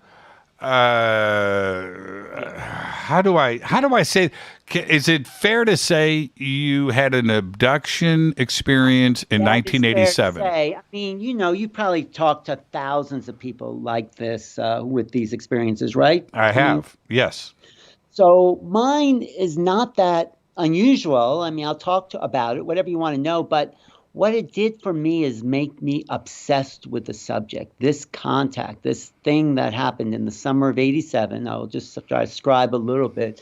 Driving cross country, I was out in Oregon at the country fair there, if people know that. I was driving back east. It was the year of the harmonic convergence, if you remember that. Mm-hmm. The first one. I was checking out sites around the country to see where I wanted to be when the whole world changed. Of course, that wouldn't really happen, but everyone was expecting. It was the first really new age spiritual holiday, the harmonic convergence, August 16th and 17th. But I was driving around cross country in July. That was just looking where did I want to be. But I met this really beautiful woman. This, you know, I don't know. What do you mean? As you the know, goddess type. As I know, you met a beautiful woman. Okay, so this is 35 years ago. How old were you? I was, should I give it away? I think 35 years in 19, I was about 30 something. Okay, fair enough. Early 30s. So, but this was really a cosmic relay. I mean, this was like, you know, we had a bond immediately, me and this woman. And some people, you know, the love bite things that is described by Eve Lochran. She says some people are just set up for a special moment of meeting by the aliens. I don't know if that's true, but we were driving cross country from Oregon back east along Route 80. We pulled off the road. It was around North Platte, western Nebraska, and there was a sign said, "Enter at your own risk," which was because of the irrigation ditches. But we were just so tired from driving that we just pulled off into this little, I guess it was like an irrigation area, whatever, and we just passed out. But we felt like we were frozen in suspended animation all through the night. We actually woke up in the same position we went to sleep in. And who even remembers that? So, you know, we felt like it was something a little creepy about the place. We just took off. I didn't really suspect anything. I get back to New York and it's summertime. I'm at the pool and my mother says to me, "What's that on the back of your knee?" And I look, and there's this 4-pronged puncture mark on the back of my knee. I mean, who looks at the back of their knee? And I started at that time, coincidentally or not, I was doing a video for a dancer, this woman Christine, who was choreographing her abduction videos, she choreographed her abduction. I was just the camera person. And I said, "Hey, Christine, have you ever seen a mark like this?" And she goes, "Yes, that's an abduction mark." And immediately I started to sort of panic and say, no, couldn't be. And then I remembered that night, and I met Bud not too long after, and Bud was really the godfather of the whole abduction experience. Bud Hopkins. He turned Whitley onto it. He turned John Mack onto it. He led these groups in New York, and I became part of the Intruder Foundation. But I was still not sure. My girlfriend, Jane, was regressed, and she said, yep, we were taken aboard, and we had this connection between her ankle and my knee. I don't know about this, but it took me 30 years to finally get a regression back to that moment, because even though I love the subject and it's my obsession, I was still, and this shows you the split in my mind and lots of people, I was still a little freaked out that it had happened to me. You know, it's great when I interview people like Whitley and say, "Oh, it's happened to you." But when it becomes real, when you see the mark on your leg and you realize that you're one of them, like, yeah, I had this happen and I didn't really know what went on. And I was a little freaked out to get regressed, but eventually I did. And it was not as weird as I thought it would be. You know what made me get the regression was I was at the citizens hearings for UFO disclosure, Stephen Bassett's thing in 2014. I talked to James Peniston from the what is it? Rendlesham. Yes. Right. And I had a little private conversation with Peniston, and he said to me, he's been taking tranquilizer or sleeping pills every night since 1980, since he had that event. That's how freaked out he was about touching that craft and coming into contact with him. So there was something about that conversation. I said, wow, this guy since 1980 hasn't been able to deal with this. I'm going to see. So that sparked my drive to see, okay, I'm going to get regressed. And I got regressed by this guy, Dan, in New York. He wasn't necessarily a UFO regressionist. It probably would have been deeper with Mary Rodwell or Barbara Lamb. But I did get back to the place where I saw these beings lift me and my girlfriend out of the van. And one more thing I want to say about regressions. You do not remember, at least in the way you remember what happened to you yesterday.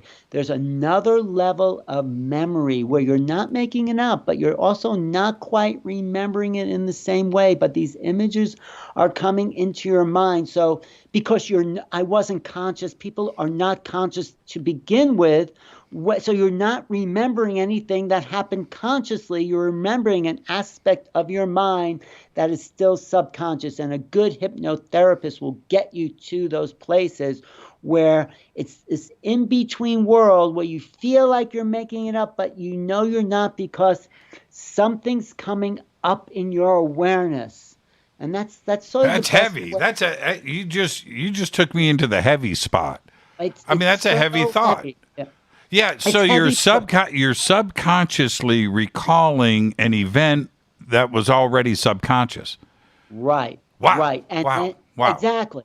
That's heavy. And so it's heavy because you know what trauma is? Trauma is a disconnection from the conscious waking state. So people have like normal trauma, something happens to them, whatever, and they disconnect from reality. And there's another mechanism that's sort of automatic that takes over, and that sort of functions in this other world until you can come out of the trauma. A good trauma coach will connect you back there, but there's always a gap in the personal awareness. There's a book out called I think Literature in the Ashes, where they talk about how to write about these things. So it is heavy because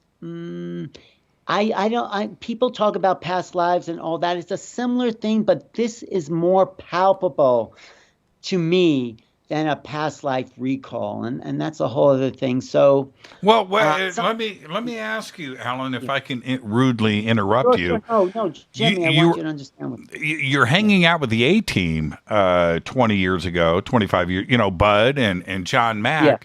What did they have to say, and why didn't you go through a session with them?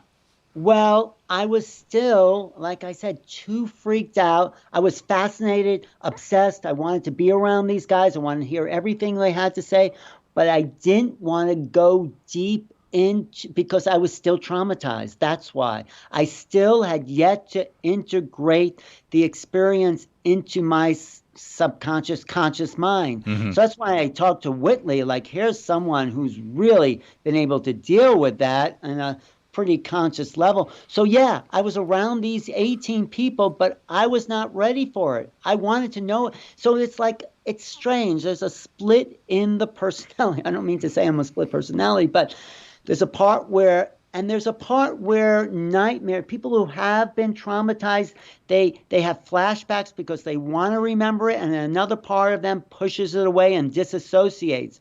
And that's sort of a typical trauma for anyone who's had any sort of circumstance, not just contact. And it's not always traumatic, of course. That's why I talk about the contactees. They are not having trauma when they are meeting these ETs. And I don't think the trauma is happening as much now as it did in the 80s and 90s. I think we as a human species are a lot more integrated. So if you see an ET out there, you might be saying, oh, okay.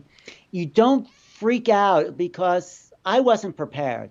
That's sort of why I wrote this book, to prepare people for the extraterrestrial, the new realities of extraterrestrial existence, because Jimmy, it really is a new reality. When you're confronted with these beings, your consciousness is shifting. It's like the world is turned on its side. And unless you can stay lucid enough, this is my experience, then you completely go out.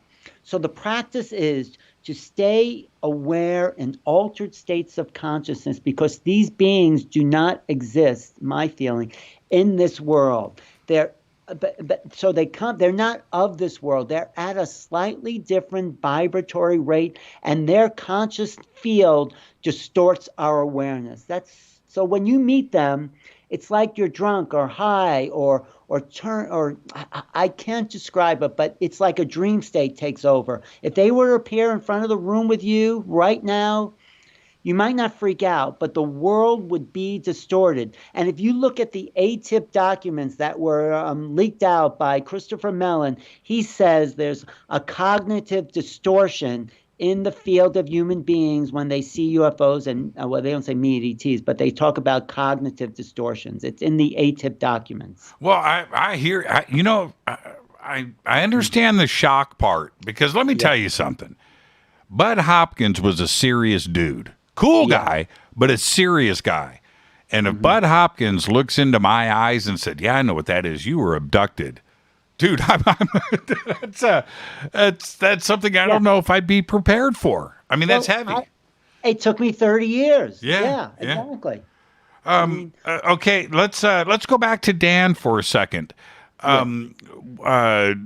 What? Obviously, probably most of this was completely new to you, and I'm sure you went back and reviewed everything. But what happened? Were you taken onto a ship, and did you go through some of the normal things? What happened? Well, I have to say there was this kind of heightened sense of awareness. There was a kind of electrical feeling between me and my girlfriend. What happened was I have to say the sexual energy was really electric after that abduction. There's something happened to us that just lit us both on fire. I don't know what that was, but okay.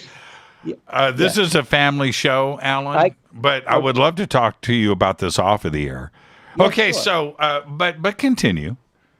No. So something happens with these ETs that are at a higher rate of vibration, and so.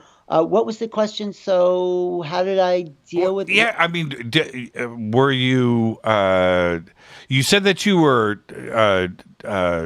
did you say you were taken out of the van? Right. So in the regression, and this didn't happen in the conscious light. When we woke up in the mornings, like something weird happened, let's get out of here. But in the regression, I see the light coming through the back of the van, and this is what I see in this sort of, I don't see creatures with eyes or noses. I see a big head, and it doesn't look like they have any features on their face. There's one being who's a little taller than the rest, it seems like, and he's a little friendlier, or I feel more connected to that being. And then I guess, I mean, I need to go back to some refresher regression, but we seemed like we're floated on, and I don't remember them taking anything. But I will say, and this is in my book, they did take some genetic information.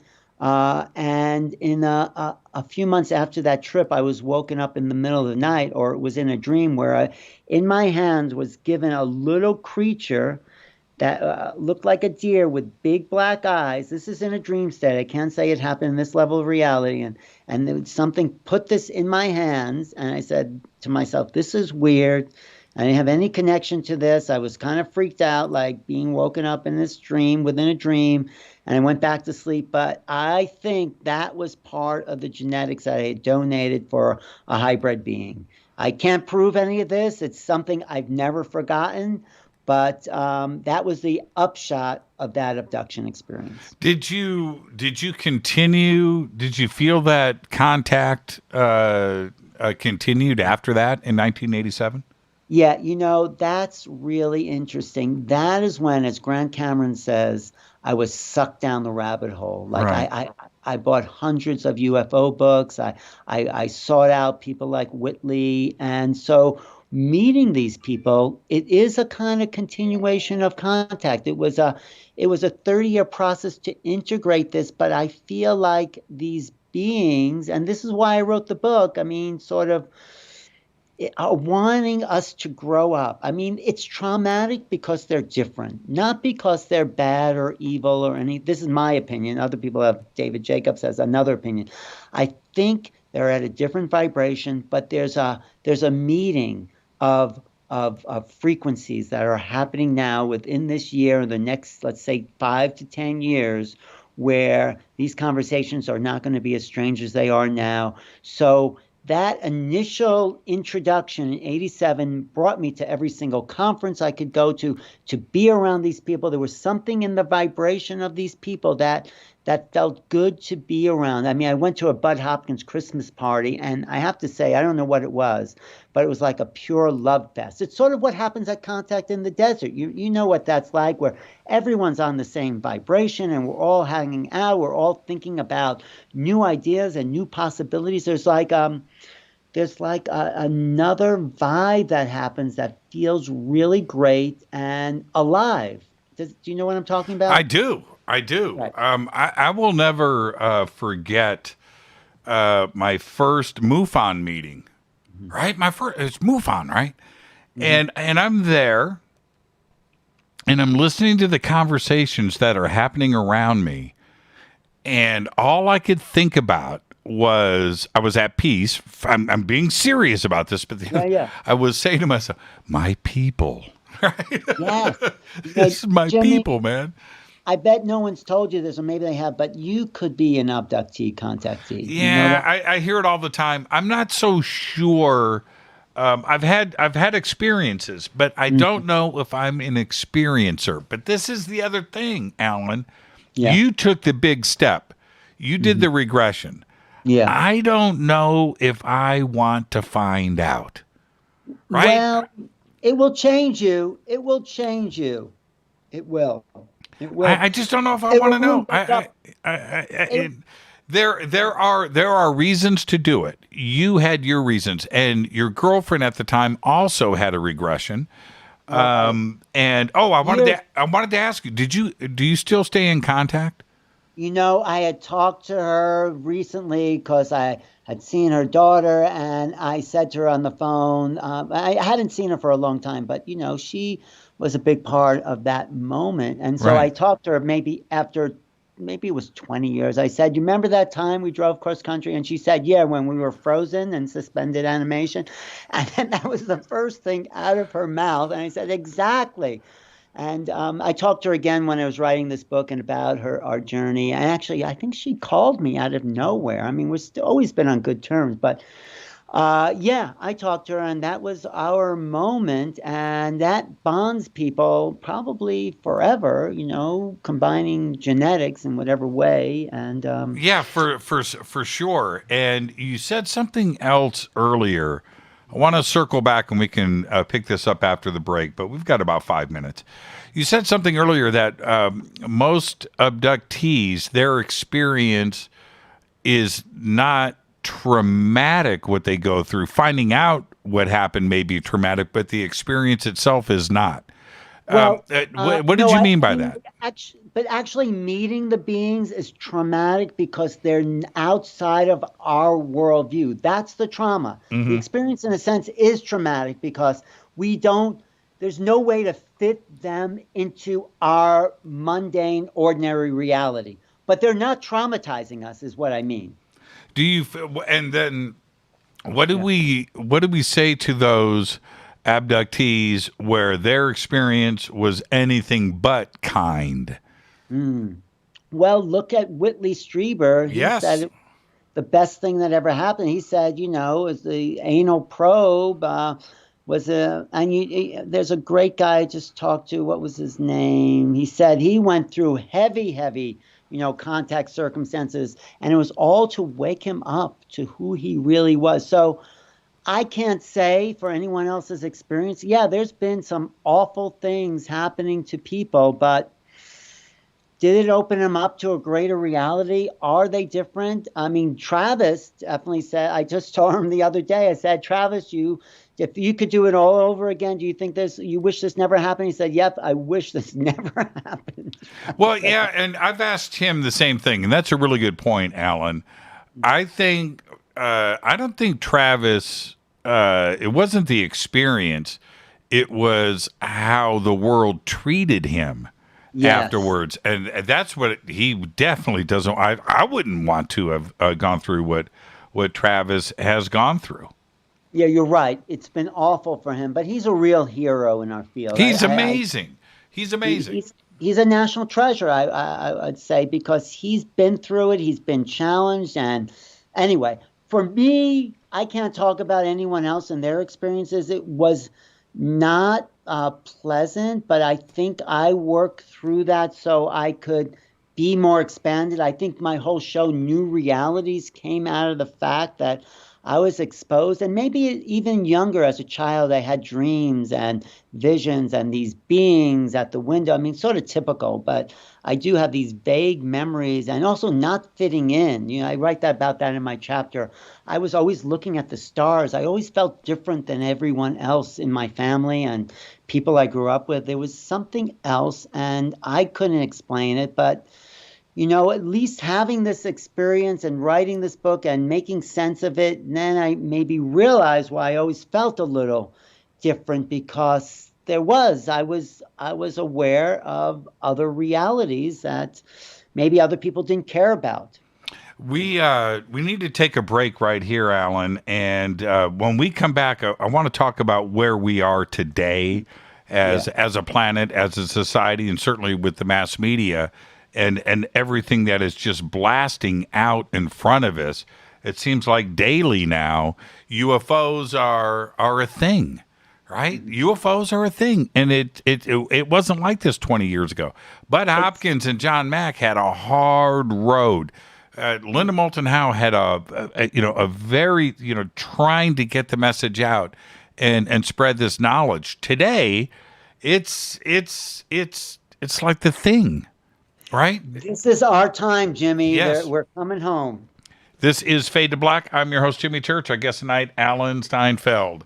The new book is Making Contact, Preparing for New Realities of Extraterrestrial Existence. The links for the book are over at jimmychurchradio.com. It's a great read. I'll be right back.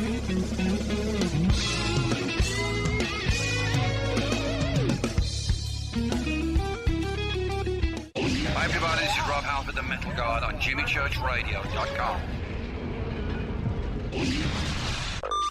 This is KGRA Digital Broadcasting Station, Salt Lake City, Utah, Van Buren, Arkansas. Why is it we're not very good with our health regimen until it's too late? We don't put oil in the car until the engine blows up. When the body's out of balance, your health is not so good. Give your body some love. Log on to getthetea.com. That's getthetea.com. Try our Life Change Tea, which cleanses you from harmful intruders. A clean colon is one of the ways to bring the body in balance. We also carry organic supplements to help you get where you need to go. So do your body a favor. Log on to getthetea.com. That's getthetea.com. You can even visit our sales page to save some dough. Does anybody call money dough anymore? Anyway, if you're looking for short, helpful health tips, go to YouTube and punch in Health Matters Now. That's Health Matters Now. So, log on to getthetea.com, shop, get balanced, then learn some cool tips at Health Matters Now. You'll be glad you did. That's getthetea.com. Your contact for current news and trending topics. KGRAradio.com. This is Jimmy Church of Fade to Black, and I only drink Fade to Black blend coffee from River Moon. Just click on the River Moon Coffee banner at jimmychurchradio.com. Promo code F2B This is the only way forward. This is Fade to Black. Make contact. KGRAradio.com. When you're in the house for longer periods of time, you can see them flying or running across the floor. Ooh, yuck. They're unhealthy, gross, and disgusting. Bugs. I loathe bugs. We keep a clean home, but occasionally bugs show up. Well, I found something that is tougher than bugs. Orange Guard. On contact, it kills hidden bugs, including ants, roaches, and fleas. Plus, Orange Guard is a residual repellent. All of the ingredients of Orange Guard are on the FDA generally recognized as safe list. Orange Guard may be used around food, humans, and pets. It comes with a 30-day money-back guarantee. Orange Guard, available at orangeguard.com, Whole Foods, and Ace Hardware. Gold loves chaos, uncertainty, and disarray. History shows us what gold does when people aren't sure about the government, the stock market, their jobs, or their retirement savings. Our national debt is skyrocketing. Gold and other precious metals are a defense measure against inflation and a stock market that might take years to recover. So what can you do right now to protect yourself? Call United Gold Group. We offer gold and other precious metals delivered securely within 72 hours. Are you worried about the stock market? We can also help you set up a real gold or silver IRA or a 401k. Safe and secure. United Gold Group makes gold ownership affordable. Call now and get up to $2,500 in free gold or silver with a qualified IRA. Call 800-753-8534. That's 800-753-8534 or visit UnitedGoldGroup.com.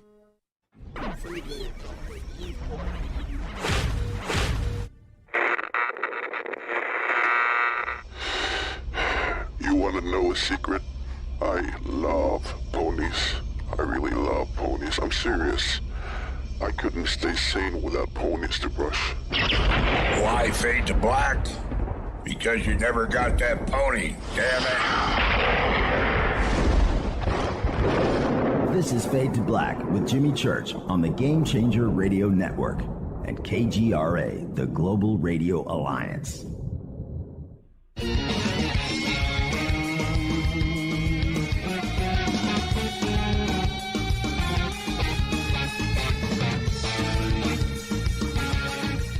Welcome back. Fade to Black. I'm your host, Jimmy Church. What a great conversation tonight with Alan Steinfeld. Took 10 years, but it's happening.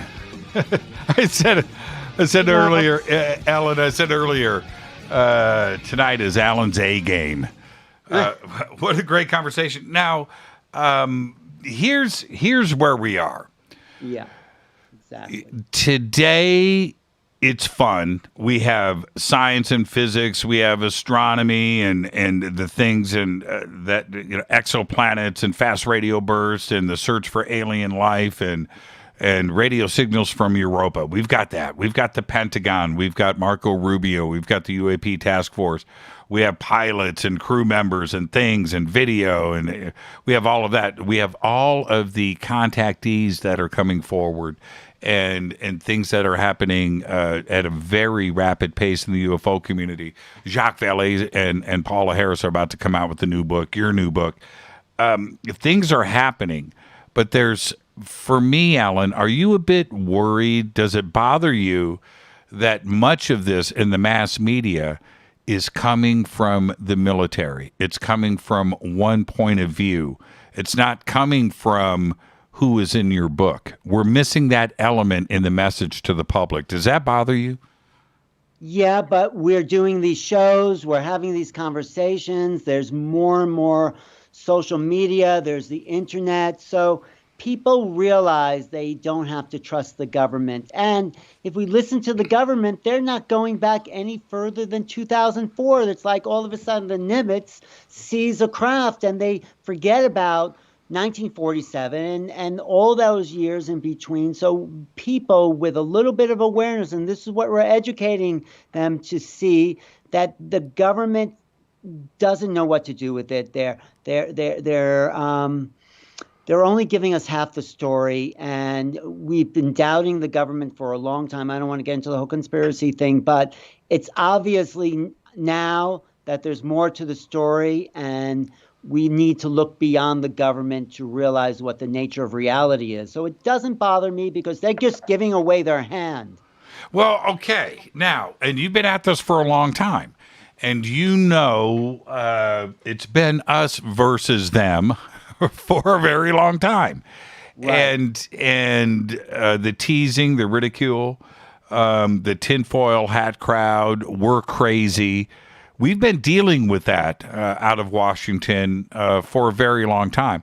The new, generations that are coming in, a lot of them are here because of December 2017, the New York Times and TTSA and Tom DeLonge. And I get that, and I appreciate that.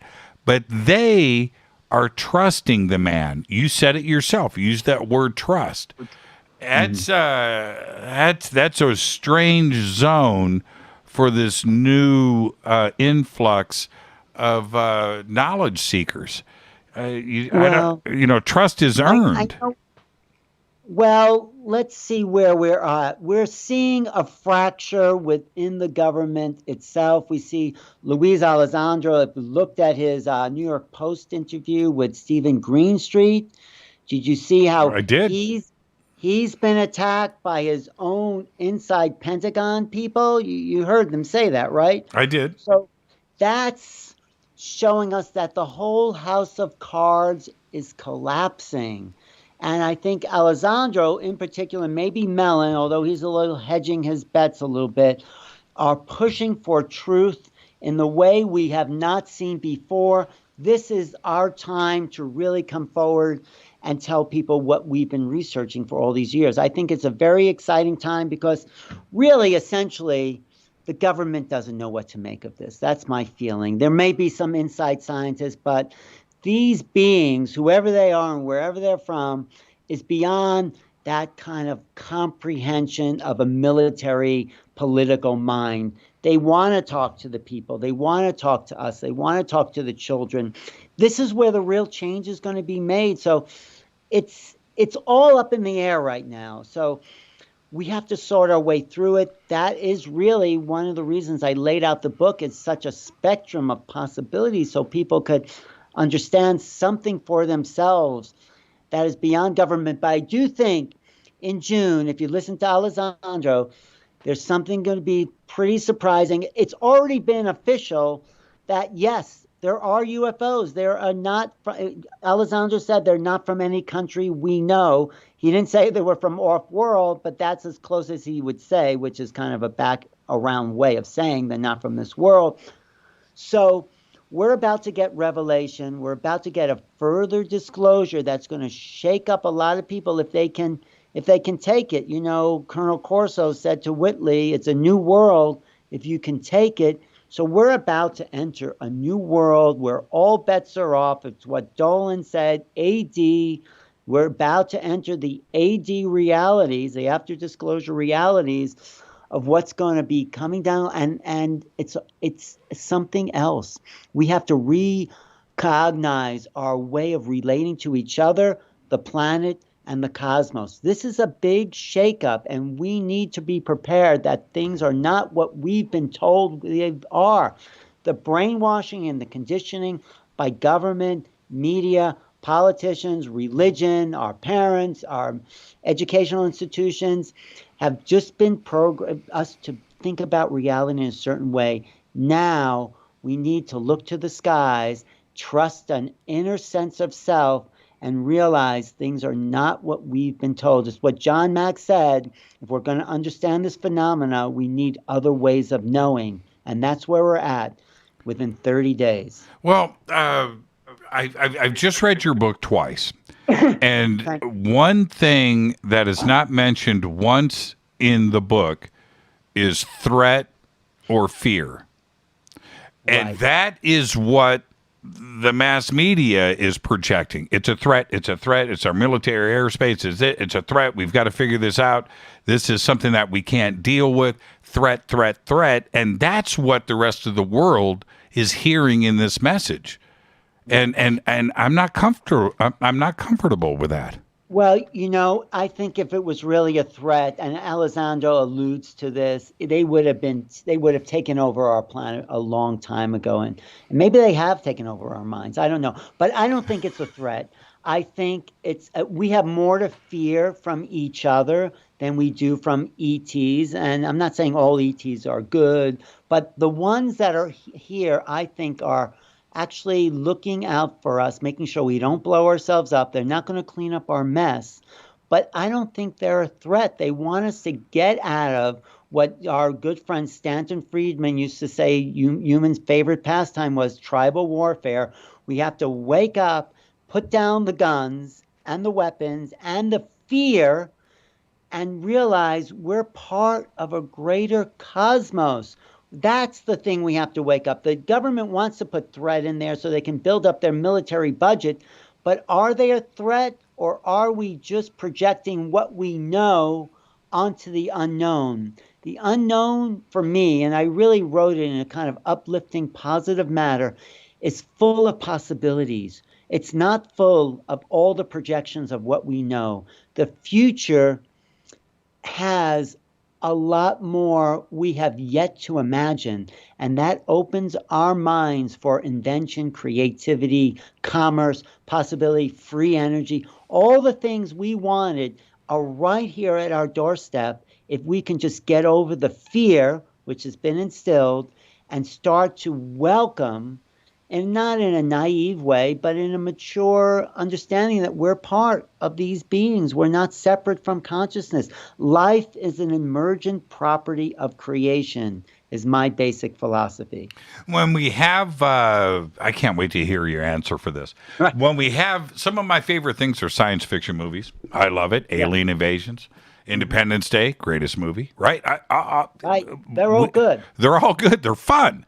But this is also a perception for the rest of the world, too, as well. And there is a reason for the turn in the media. There's a reason for a turn with the Pentagon and the DIA and Marco Rubio. There's a reason for all of this coming out right now. But the question is why? So I'm going to ask you, Alan, why now? Why disclosure? What's the reason for it? Well, my deepest answer, I'll get right to the point, is it's time. I think where the government's being pressured by those ETs that are saying, if you don't tell them, we're going to tell them. So they're trying to be one step ahead of the phenomena. I think you can see the worldwide sightings have increased. Look at Cheryl Costa's book. I'm sure you've interviewed Cheryl about. So something's happening in our skies. It's happening on the ground. It's happening to people getting more dreams and visitations. And it's also a vibratory shift in the level of physicality that we're engaged in. Something is shifting. And we talked about this in the beginning of the show. We're raising to a higher frequency. There's a quickening going on that opens our minds to extraterrestrial possibilities. So it's all those things. The government's cracking. The ETs are putting pressure on them. The skies are opening up with more visitations. People are awakening on a conscious spiritual level. And there's a vibrational shift of reality that's going to shift everyone who wants it, who's aware, who's not freaked out, to a new level of understanding their place within the greater reality. That's my theory. Yeah, and well said, by the way. Our community can handle it. There's no question about it. We've been waiting for it. We're okay. We can deal with it. We have a way of dealing with different conspiracy theories, different ideas. We understand how to cope with it. But what about the rest of the world? Right? And I know that's the biggest $1 million question, but if this blows out, if this really comes to a head, can the rest of the world deal with it? Well, I think there was some recent survey that said 70% of the American population believes we've been visited by UFOs. Mm-hmm. So there's a preparation already in the works. The movies, the television shows, the books, these radio shows, there's something being seeded. So let's give people a little more credit than what the government has. And let's say we're mature enough to welcome a new reality. And a lot of people will say, what's the big deal? Other people say, be totally unconcerned. Like, how does that change their reality? Well, it doesn't. They're still at home watching the football game, drinking beer. That's fine. But what it does for some people is open up a possibility for more creativity. It expands our reach. There's a kind of indirect effect of opening up the human mind to new possibilities. And I think people will be more excited, especially the younger generation who are waiting for this, than maybe the older generation who've been taught to fear the unknown. The younger you are, the more excited you are. So give people credit. I mean, I know you do, Jimmy, but I think the government, if these guys who are just into war and military stuff can handle the message, don't you think the average person could handle it? I do. Well, there's two things, right? If we find out and it is fully disclosed that we are not alone in the universe, well, Alan, that gives us a goal. That gives us a reason to move forward, right? It gives us a reason to take care of the planet. It gives us reasons to do things. There's a reason, right? There's a future. Right.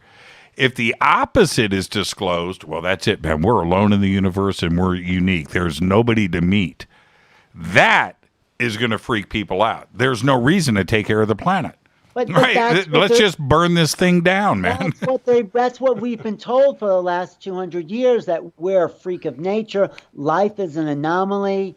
And that is why, we'll just destroy the planet. It doesn't mean anything, nothing. So let's be told a new story. Like I say in the introduction to this book, it's time for a new story. The new story is life is everywhere. If it can grow between the cracks in the sidewalk in New York City, it's an emergent property. It's everywhere throughout. I mean, they just found mushrooms on Mars, probably.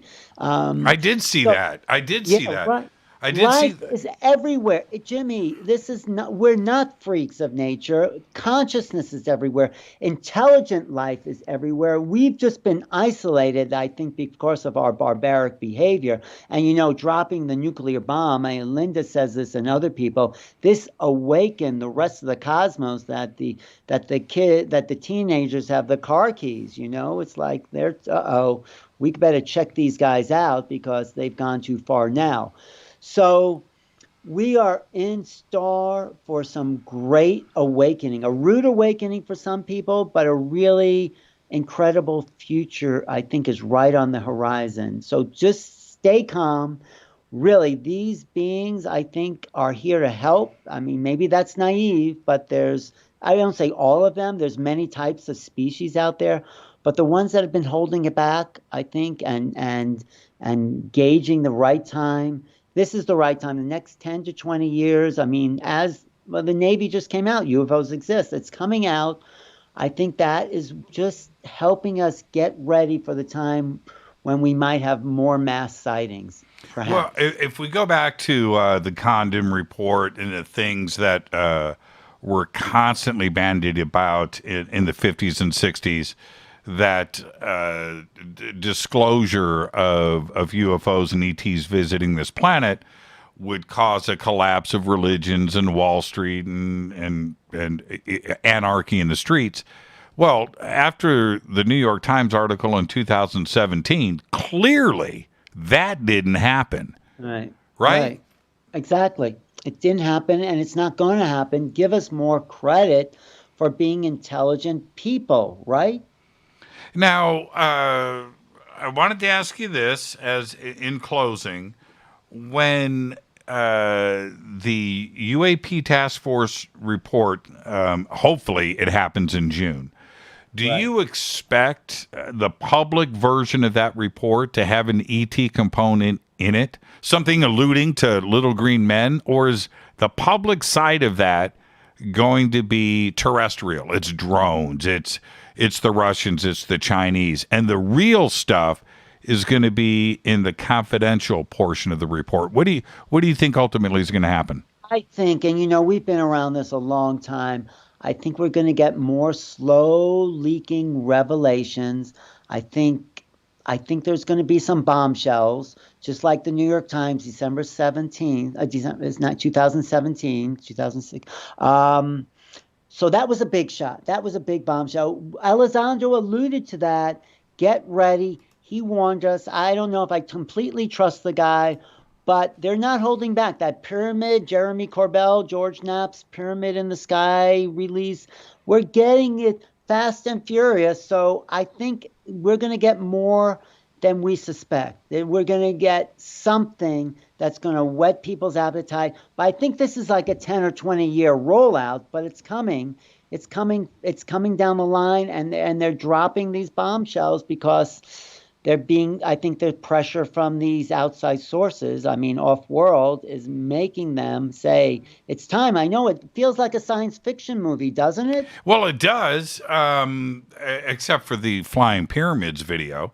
Let me ask you about that for a second. When that flying toasters, when that first hit the media and your eyes first hit the video, if somebody didn't say flying pyramids, if there wasn't a suggestion there, is that what you saw? What did I see? No, it didn't look real to me, actually, but it looked like some reflection in a mirror. But I trust George Knapp. I don't know him, but he seems like a legitimate journalist. I mean, but what about the strobing aircraft light on that thing? Didn't that throw you for a curve since we've been talking baseball? It threw me because we're not used to seeing anything like this. So when Alessandro said they've been in 50 feet of this craft, and then he's asked, what does it look like? He can't say. We're being prepared for the unusual, the weird. No, I mean, I guess that's what you're saying. It threw you for a loop, huh? Well, that flashing aircraft light is strobing, FAA regulation UFO. I don't know. It was. So you think George and Jeremy were kind of off with that? Well, I think they were completely off. But that's another discussion. What I do find strange is the Navy's admission that video was part of the UAP task force report going to Congress, and it suddenly leaked out into the media. Because I don't see ET in that video, but that my opinion doesn't matter.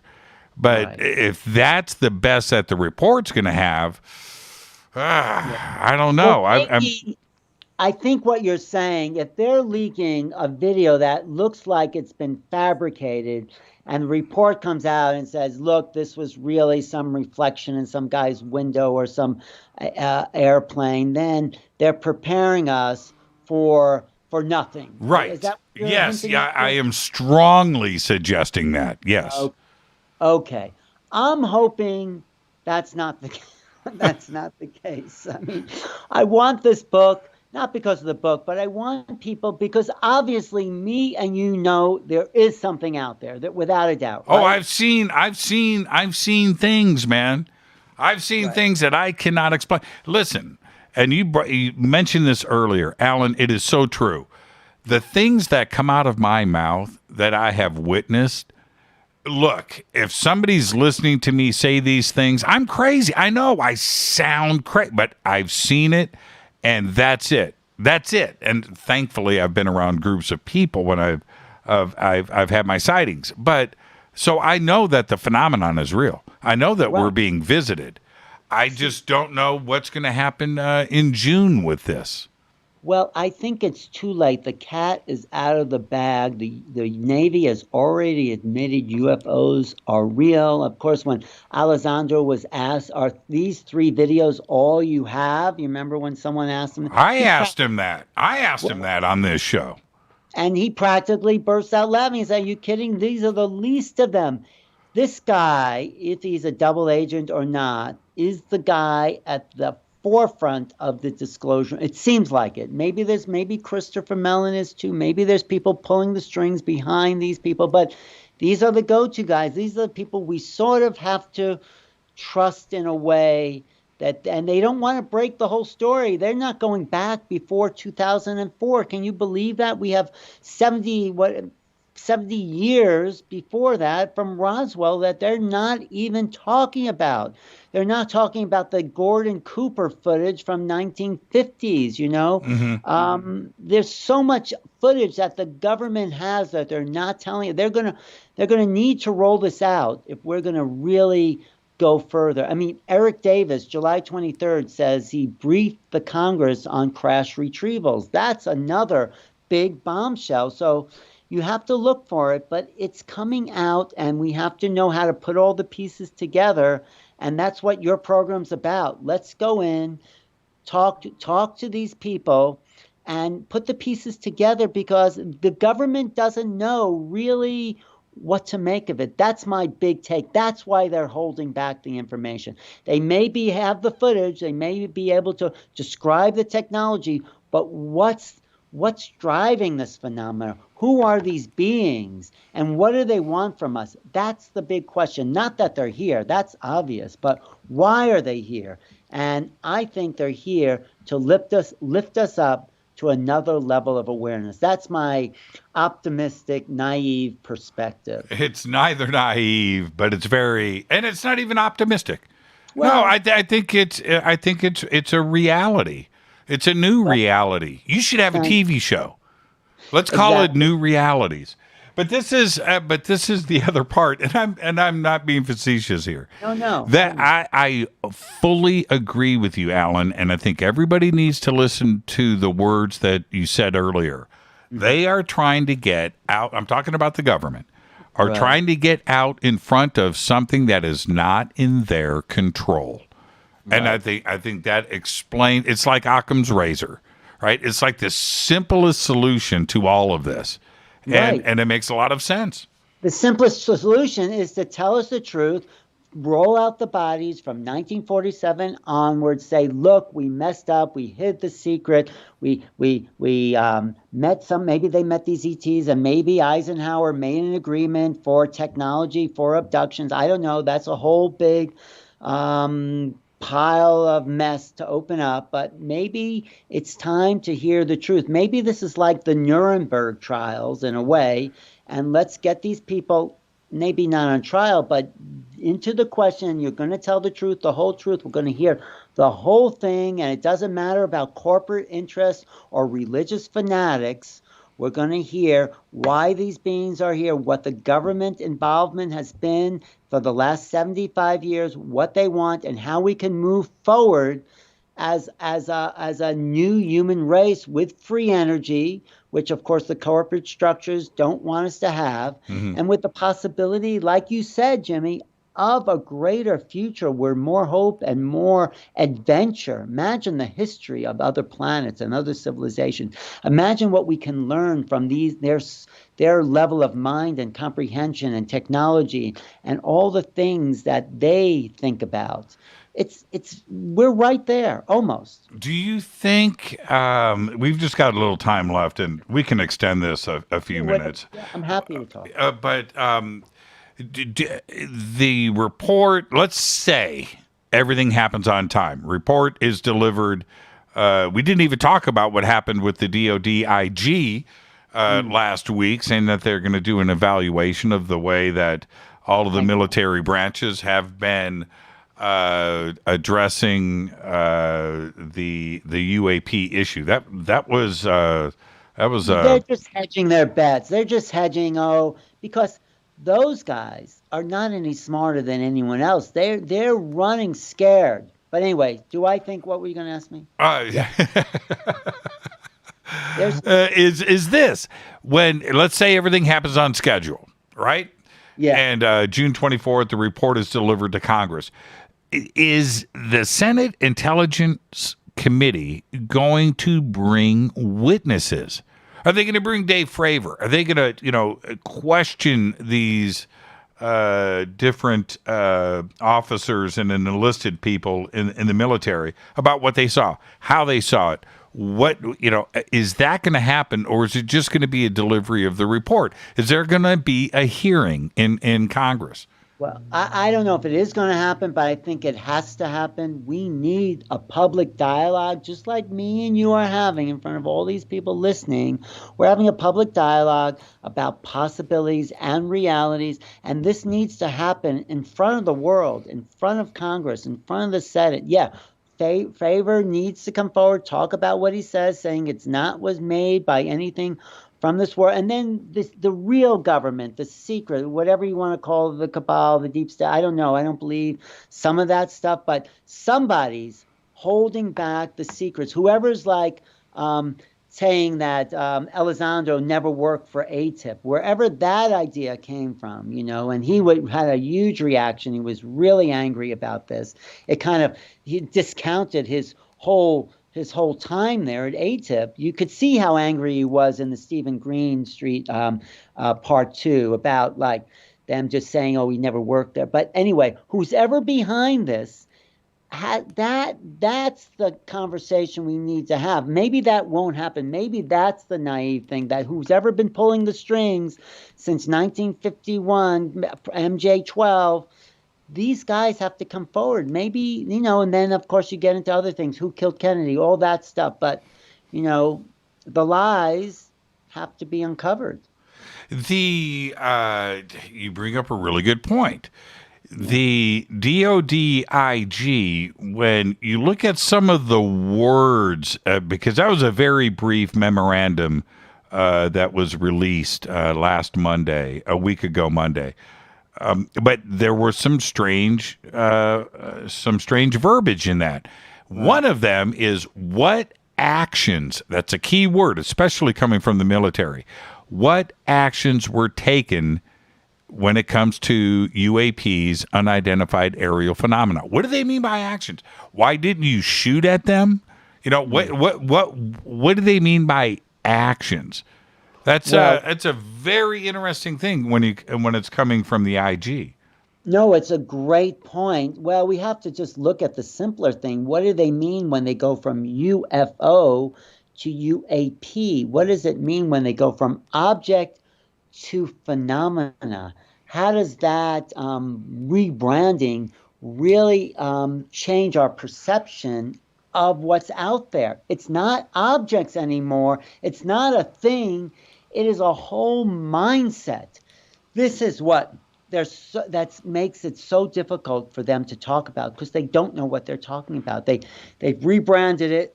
Great. But that's the bigger question. What does it mean to call something a phenomena? We have to look at that too, right? It's all about the marketing, right? They rebranded. It's not just about the marketing. They are giving us keys to what is really going on, I think.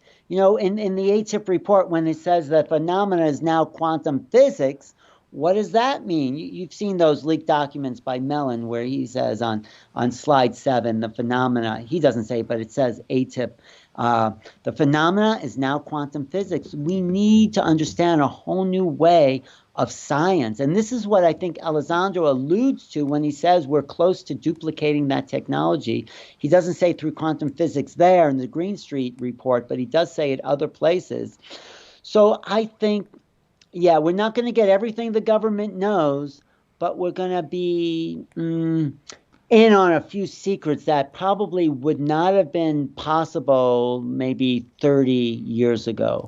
Do you think that the other mention in this memorandum from last Monday, where the IG specifically uses the word criminal, and the criminal investigations branch of the military, that brings in a whole nother element to this entire thing. If there is it because somebody's been leaking stuff? Are they talking about Elizondo leaking stuff and going? What would be criminal about UAPs and a phenomena?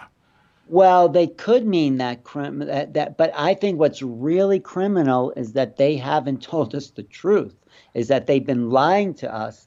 That's criminal. They've been taking the technology, which is really belongs to the American people. If they're reverse engineering these craft and selling that into private industry for the benefit of people inside, then the American people who own that technology from these crash retrievals, because we the people, I know that's a little silly to think that's true, but yeah, the government we're the government. I know this is all ridiculous to say, considering the government's gotten so out of hand and is lying to us, but the criminality is that we've been kept from knowing the truth. And this is not national security.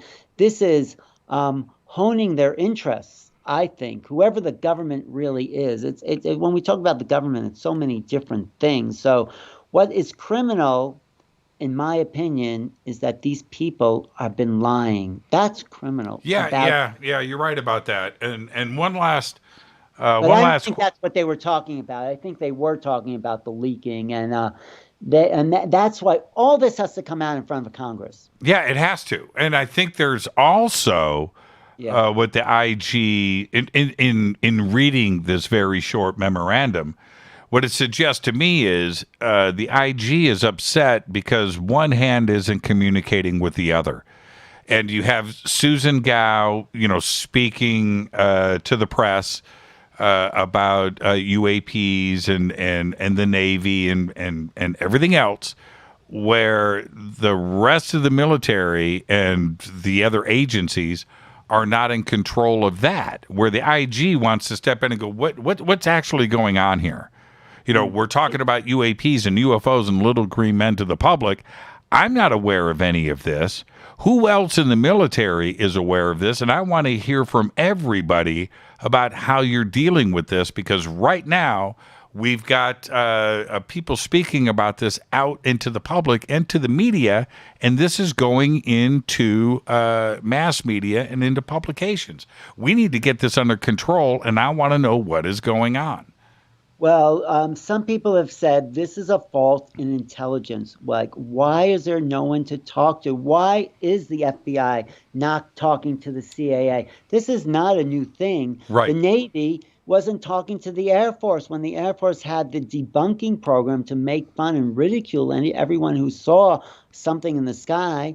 The Navy wasn't included in that. I mean, the fracture in government is part of the problem, not of UFOs, but part of governing. I think there are presidents that don't know what's happening in Area 51. I think there is this top secret. I don't like to call it cabal because that's so conspiracy, but there are people inside the military who've been keeping the secret for a long, long time. And I think it's just about to break open and the ceiling's going to fall in. This is my hope. And then we can really get to the bottom of this. Why are we not being why are people, well, Barry Goldwater wanted to find out what was happening in the 60s. He said, the people said to him, the general said, it's on a need to know basis and you don't need to know.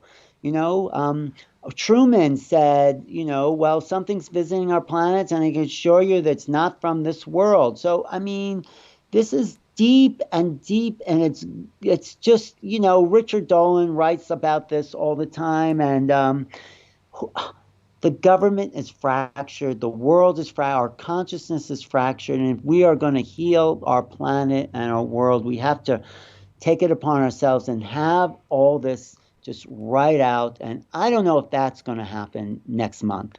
I think it's a slow process, but it all has to be reorganized. I think that's what this time of COVID quarantine, it's a reorganization of the realities we've been living in. And then we can welcome the other into our world once we get who we are straight. Once we understand the nature of government and the secret levels of deception and intrigue and all those lies, then I think we'll be ready to meet the other. And I think that's the problem. The government seems to be in the way, not the UFOs. They're coming and going at their own leisure, although they're coming in increasing form, like I said. So that's what this whole scramble is about. That's my guess. There's too many missing pieces at this point, and I think in the next couple of months we're going to have more to go on than what we're talking about right now, Jimmy. Have you ever thought about running for office? I'm being serious. Have you ever thought about that? No, I haven't actually, because I don't trust the people. Well, that's why you need to run. If everybody thought like you, man, what a great place this would be. No, but they did those movies. Mr. Something goes to Washington and says, "Why don't you come out with the public?" And he's laughed at. The truth. This is not a new phenomena. It's always been like this, that those in power want to hold on to power. We need a new story for humanity. And I think this is the opportunity the UFOs, ETs, whatever they are, offer us, that we can break down the old and set up a new structure based on a new technology, a new morality, a new sense of wholeness for the planet and compassion for each other. I think this is the opportunity that we're faced with now. This is what I hope the book presents as far as an evolution of consciousness, that it's time to wake up to who we really are and start a new world based on new possibilities. Why isn't, and you've got a strong association with the United Nations, why isn't, right now, this seems to be a United States Navy issue. Clearly, Alan, it is not. It's a global issue. Why isn't the United Nations speaking about this and about our future? And I don't get that part. I think the United Nations, personally, even though I represent an NGO or used to, it's a kind of defunct organization. They don't stop wars. It's just a kind of figurehead. I think, this has to be a people's movement. This has to be like the women's movement, Black liberation, all these social movements that are still in progress, of course, but it was about people coming forward and saying, I want to know the truth. I want to be treated equal. It's a grassroots movement. That's what we're doing. That's what we're doing here. That's what we do at Contact in the Desert. We're gaining momentum where people's have to demand. It's what Stephen Bassett tried to do in 2014 with the citizens' hearings. We have to demand the truth. This is the only way it's going to come out. I don't think the United Nations is interested in this, but they should be. It's up to individuals like us. It really is. Alan, thank you so much, man. And let's not wait another 10 years. Jimmy, I'll come on your show, and we only just scratched the surface. I know. Because you know more than you're saying, and you ask the questions, but I know I want to hear your insights, because you have as much a handle on this, what's coming up, than anyone, because you're right in the mix there. So I want to know what you think is going to be revealed in the next 30 days and what isn't going to be revealed. That's a boring show, but I'll do it on your show. How's that? You can ask me anything you want. I will do that. I do an ET roundtable every Wednesday night on my YouTube channel, youtube.com/New Realities. And I've been doing Neil Gore's Portal to Ascension, online things. I've been doing, I just did an interview with Ralph Blumenthal. Have you interviewed Ralph? Ralph and I have been talking about it for a while now. Yeah, I've got to get him on the show. His new book, the John Mack book, is amazing. It is amazing, and Ralph's a great guy. And, Ralph is, right now, he's at the forefront of all this. He's an historian. He's the guy, him and Leslie King broke the story, and that was really disclosure. People want to know when disclosure happened. It happened December 16th, 2017. That was it. I agree. Those were the days of disclosure. What I didn't expect is that from December 16th, 17th, and Tom DeLonge and TTSA and the huge media machine that was, that today in 2021 that would be gone. I'm in shock about that. Wasn't there a fracture? I don't know the inside, but it seemed like Elizondo and Mellon took the lead, and DeLong sort of dropped out. I don't know where Hal Puthoff is. I think Jim Semivan's still around. So it kind of broke the surface and put some guys out in front, and maybe there was some inside disagreement about the ways to proceed. This is sort of what I heard. And then, Elizondo's really the guy, because he is the former ATIP, Pentagon.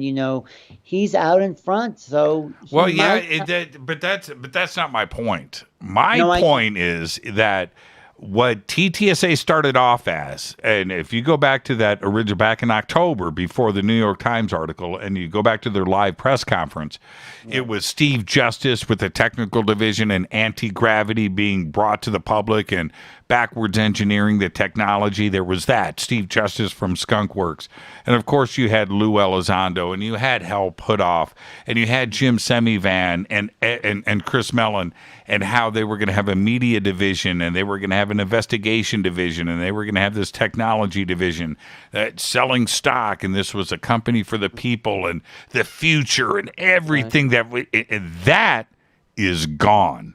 That is over. It's done with it. I'm shocked. No, I'm going to say I think this is a really fast-moving story, and whatever we think it's going to be, it gets turned on its side. So it's a lot of right and left-hand turns, and I think we have to learn to expect this. This is not anything we know. The revelations and the organizations coming together and splitting apart, that's going to continue to happen as this thing unfolds its secrets, and we just have to expect the unexpected and keep our eyes to the ceiling, to the sky. Yeah, to the stars, man, to the stars. To the stars, exactly. Giorgio Tsoukalos. Now, I've repeated this probably 20 times on this program, but I'm going to share this with you, Alan. A few years ago, Giorgio's on with us all the time, but a few years ago, he said this one thing that was so profound that I repeat it all the time. This is what Giorgio said. He said, "Look, man, when ET comes and that ship lands on the White House lawn and he steps off that ship and starts talking, we're going to find out we were all wrong." Right. I agree. This is beyond anything we can imagine at this point. No matter what the government thinks it knows, we only know what we know based on the past. This is going to blow our minds. This is Terence McKenna said. If you ever met Terence, he said the universe is not only stranger than we imagine; it might be stranger than we can imagine. So, we have to be prepared for the unknown. And I agree with Giorgio. This is not like anything we have yet to conceive. In my chapter, I talk about consciousness being greater than the imagination. The actuality of consciousness blows away our imagination. That means what we're coming into is stretching us beyond our beliefs, beyond possibility.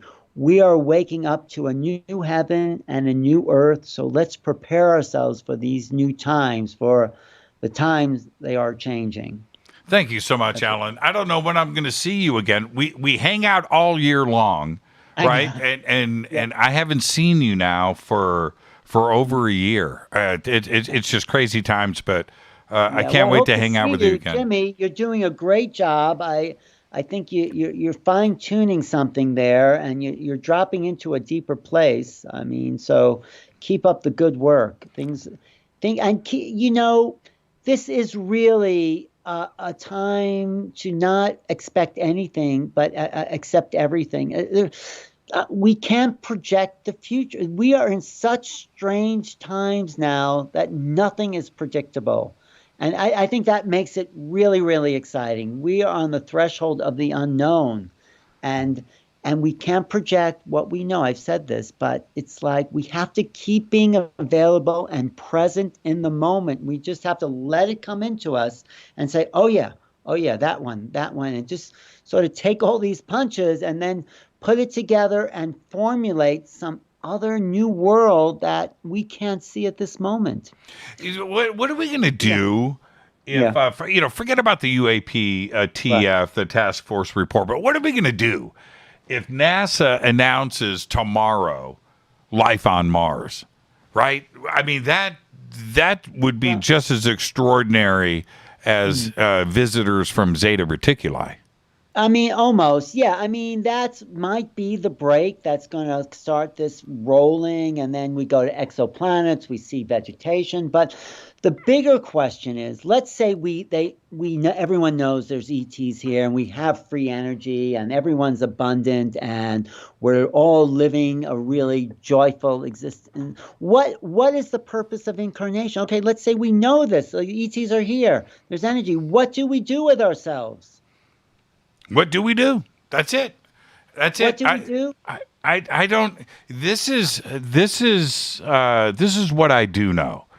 If things continue like they are, and I'm talking about the hard sciences and physics and astronomy and the search for alien life, what is going to go on with the Senate Intelligence Committee and everything else in the UFO community, if things proceed like they are, I think we're going to be able to sit back and smile. I don't think it's going to be panic. I think that one of the greatest questions that has been around since the dawn of time, right, gets answered. Are we alone? And we can move on from that. We can smile. It's a pressure release valve. We can smile, and then let's say we get free energy and there's abundance and they cultivate the deserts, and let's say there's food for everyone. Then I think the true purpose of incarnation, why we're here in this body, is to enjoy ourselves, to be creative, to make music and dance and song. And I think then we truly are in the flowering of humanity. That's what I think it's all coming down for. Yeah. Not the fact that we're inhabiting the cosmos with a lot of other beings. That's great, and that will open a huge historic interest for people. But the creative aspect of the human being is really why we're here. That's my next book. No, it is. It's learning. Yeah, that's it. Learning and expressing. Yep. This is your art, Jimmy. You are doing your art. When you open your mouth, you're interviewing, you're kind of speaking your emotion. That is your art form. You are in your creative flow. But that's other people. It might be singing or dancing. But this is why we came to the planet, to express some deeper aspect of the soul. Man, that's heavy. Well said. Well said, Alan. Alan, enjoy the rest of your night. What a great conversation. Thank you so much. And thank you for all of your contributions over the years to this community. We thank you. Thank you so much. Well, I'm glad the book is finally something that people can say, I wonder what that guy was doing at all those conferences, you know? It's like, here it is. You've got proof. You've got proof. Right. Thanks, Jimmy, for the interview. Good question. You're the best, Alan. Alan Steinfeld. And the book, of course, is Making Contact, Preparing for New Realities of Extraterrestrial Existence. The links are right there at jimmychurchradio.com. I've gone to the end of the show. I'm going to do one commercial break, come back and say goodnight, and wrap things up. Thank you so much, Alan. Hey, that was great. Alan Steinfeld. I'm your host, Jimmy Church. I'm going to take a quick break. I'll be back to say goodnight. Stay with me.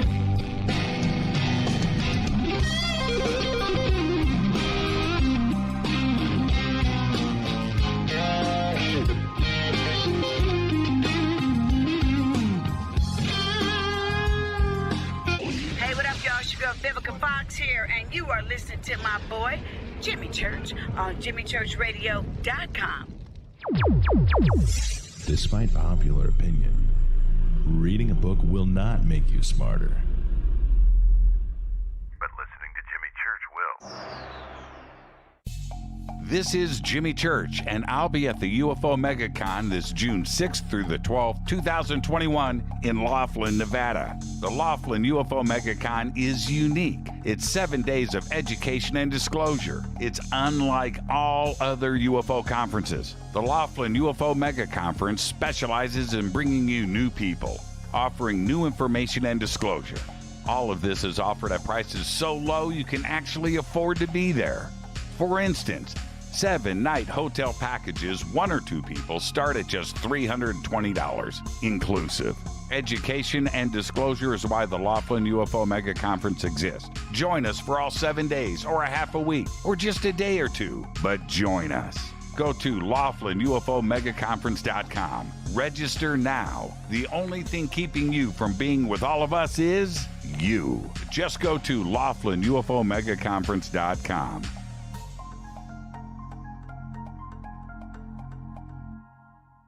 This is Jimmy Church of Fade to Black, and I take Life Change Tea supplements every single day. It's what I do. Click on their banner at jimmychurchradio.com. When you take the beans from Central America with dashes of Indonesian and African mixed in and then roast it to the dark side of Fade to Black, you create the ultimate brew of fringe. Introducing the Fade to Black blend from Rivermoon Coffee. Yes, Rivermoon's darkest customized roast was created for the love of Fade to Black. The alchemy of masterful roasting and smoking the beans is in every sip of this full-bodied, dark Java. I need my coffee dark, deep, with distinct bittersweet chocolate highlights, just like the bunker. Leaning further into the darkness of the roast is Fade to Black blend from Rivermoon Coffee. Just click on the banner at jimmychurchradio.com and use the promo code F2BBLEND for 15% off of your order today. This is Billy Carson with ForbiddenKnowledge.tv. Forbidden Knowledge TV has just reached its 1-year anniversary. That's right, 1 year. And as a show of appreciation, we are giving all new subscribers a free 30-day trial of ForbiddenKnowledge.tv. That's 30 days to binge watch thousands of movies, documentaries, conferences, workshops, lectures, yoga classes, meditation courses, and so much more. So log on to ForbiddenKnowledge.tv from your computer or mobile device, or get the Forbidden Knowledge TV app on Apple TV, Roku, Amazon, iTunes, or Google Play today, and use coupon code 30daysfree. That's coupon code 30 days free on ForbiddenKnowledge.tv today. Are you intrigued by Paranormal Talk Radio? You'll love the new Paranormal Radio app from TalkStream Live.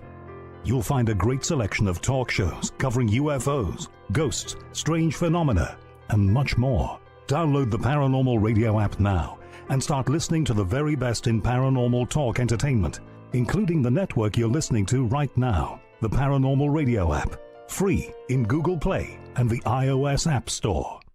Erica, Brittany, Gabby, and you're listening to JimmyChurchRadio.com. It's not a lifestyle we chose. We were born this way. KGRARadio.com.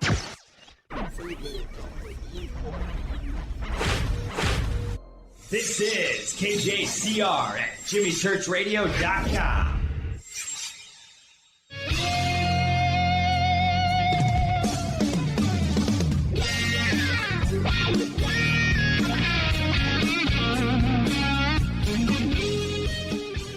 All right, I wanted to jump back in and say goodnight, everyone. What a great conversation. I want to thank Alan Steinfeld. Just a dynamic conversation tonight. Thank you so much, Alan. And I want to remind everybody, tomorrow night, Nancy Tremaine is here. It's going to be a great night, a great conversation, continuing our week. And, of course, Thursday night, Jacques Vallée and Paula Harris will be joining us. And just have a great night, everybody. Fade to Black's executive producers, Rita Camarion. Show is produced by Hilton J. Palm, Renee, Dennis, and Kevin. Announcers are Steve Harder, Gene Vitoa, Mark D. Kovar. Webmaster is Drew the Geek. Music, Doug Aldrich. Intro, Spaceboy, spaceboymusic.com. Fade to Black is produced by KJCR for the Game Changer Network, and syndication is KGRA, The Planet. This broadcast owned and copyrighted 2021 by Fade to Black and the Game Changer Network, Inc. It cannot be rebroadcast, downloaded, copied, or used anywhere in the known universe without written permission from Fade to Black or the Game Changer Network. I'm your host, Jimmy Church. Tomorrow night, right here, Nancy Tremaine. Until then, everybody be safe. It's time to fade to black.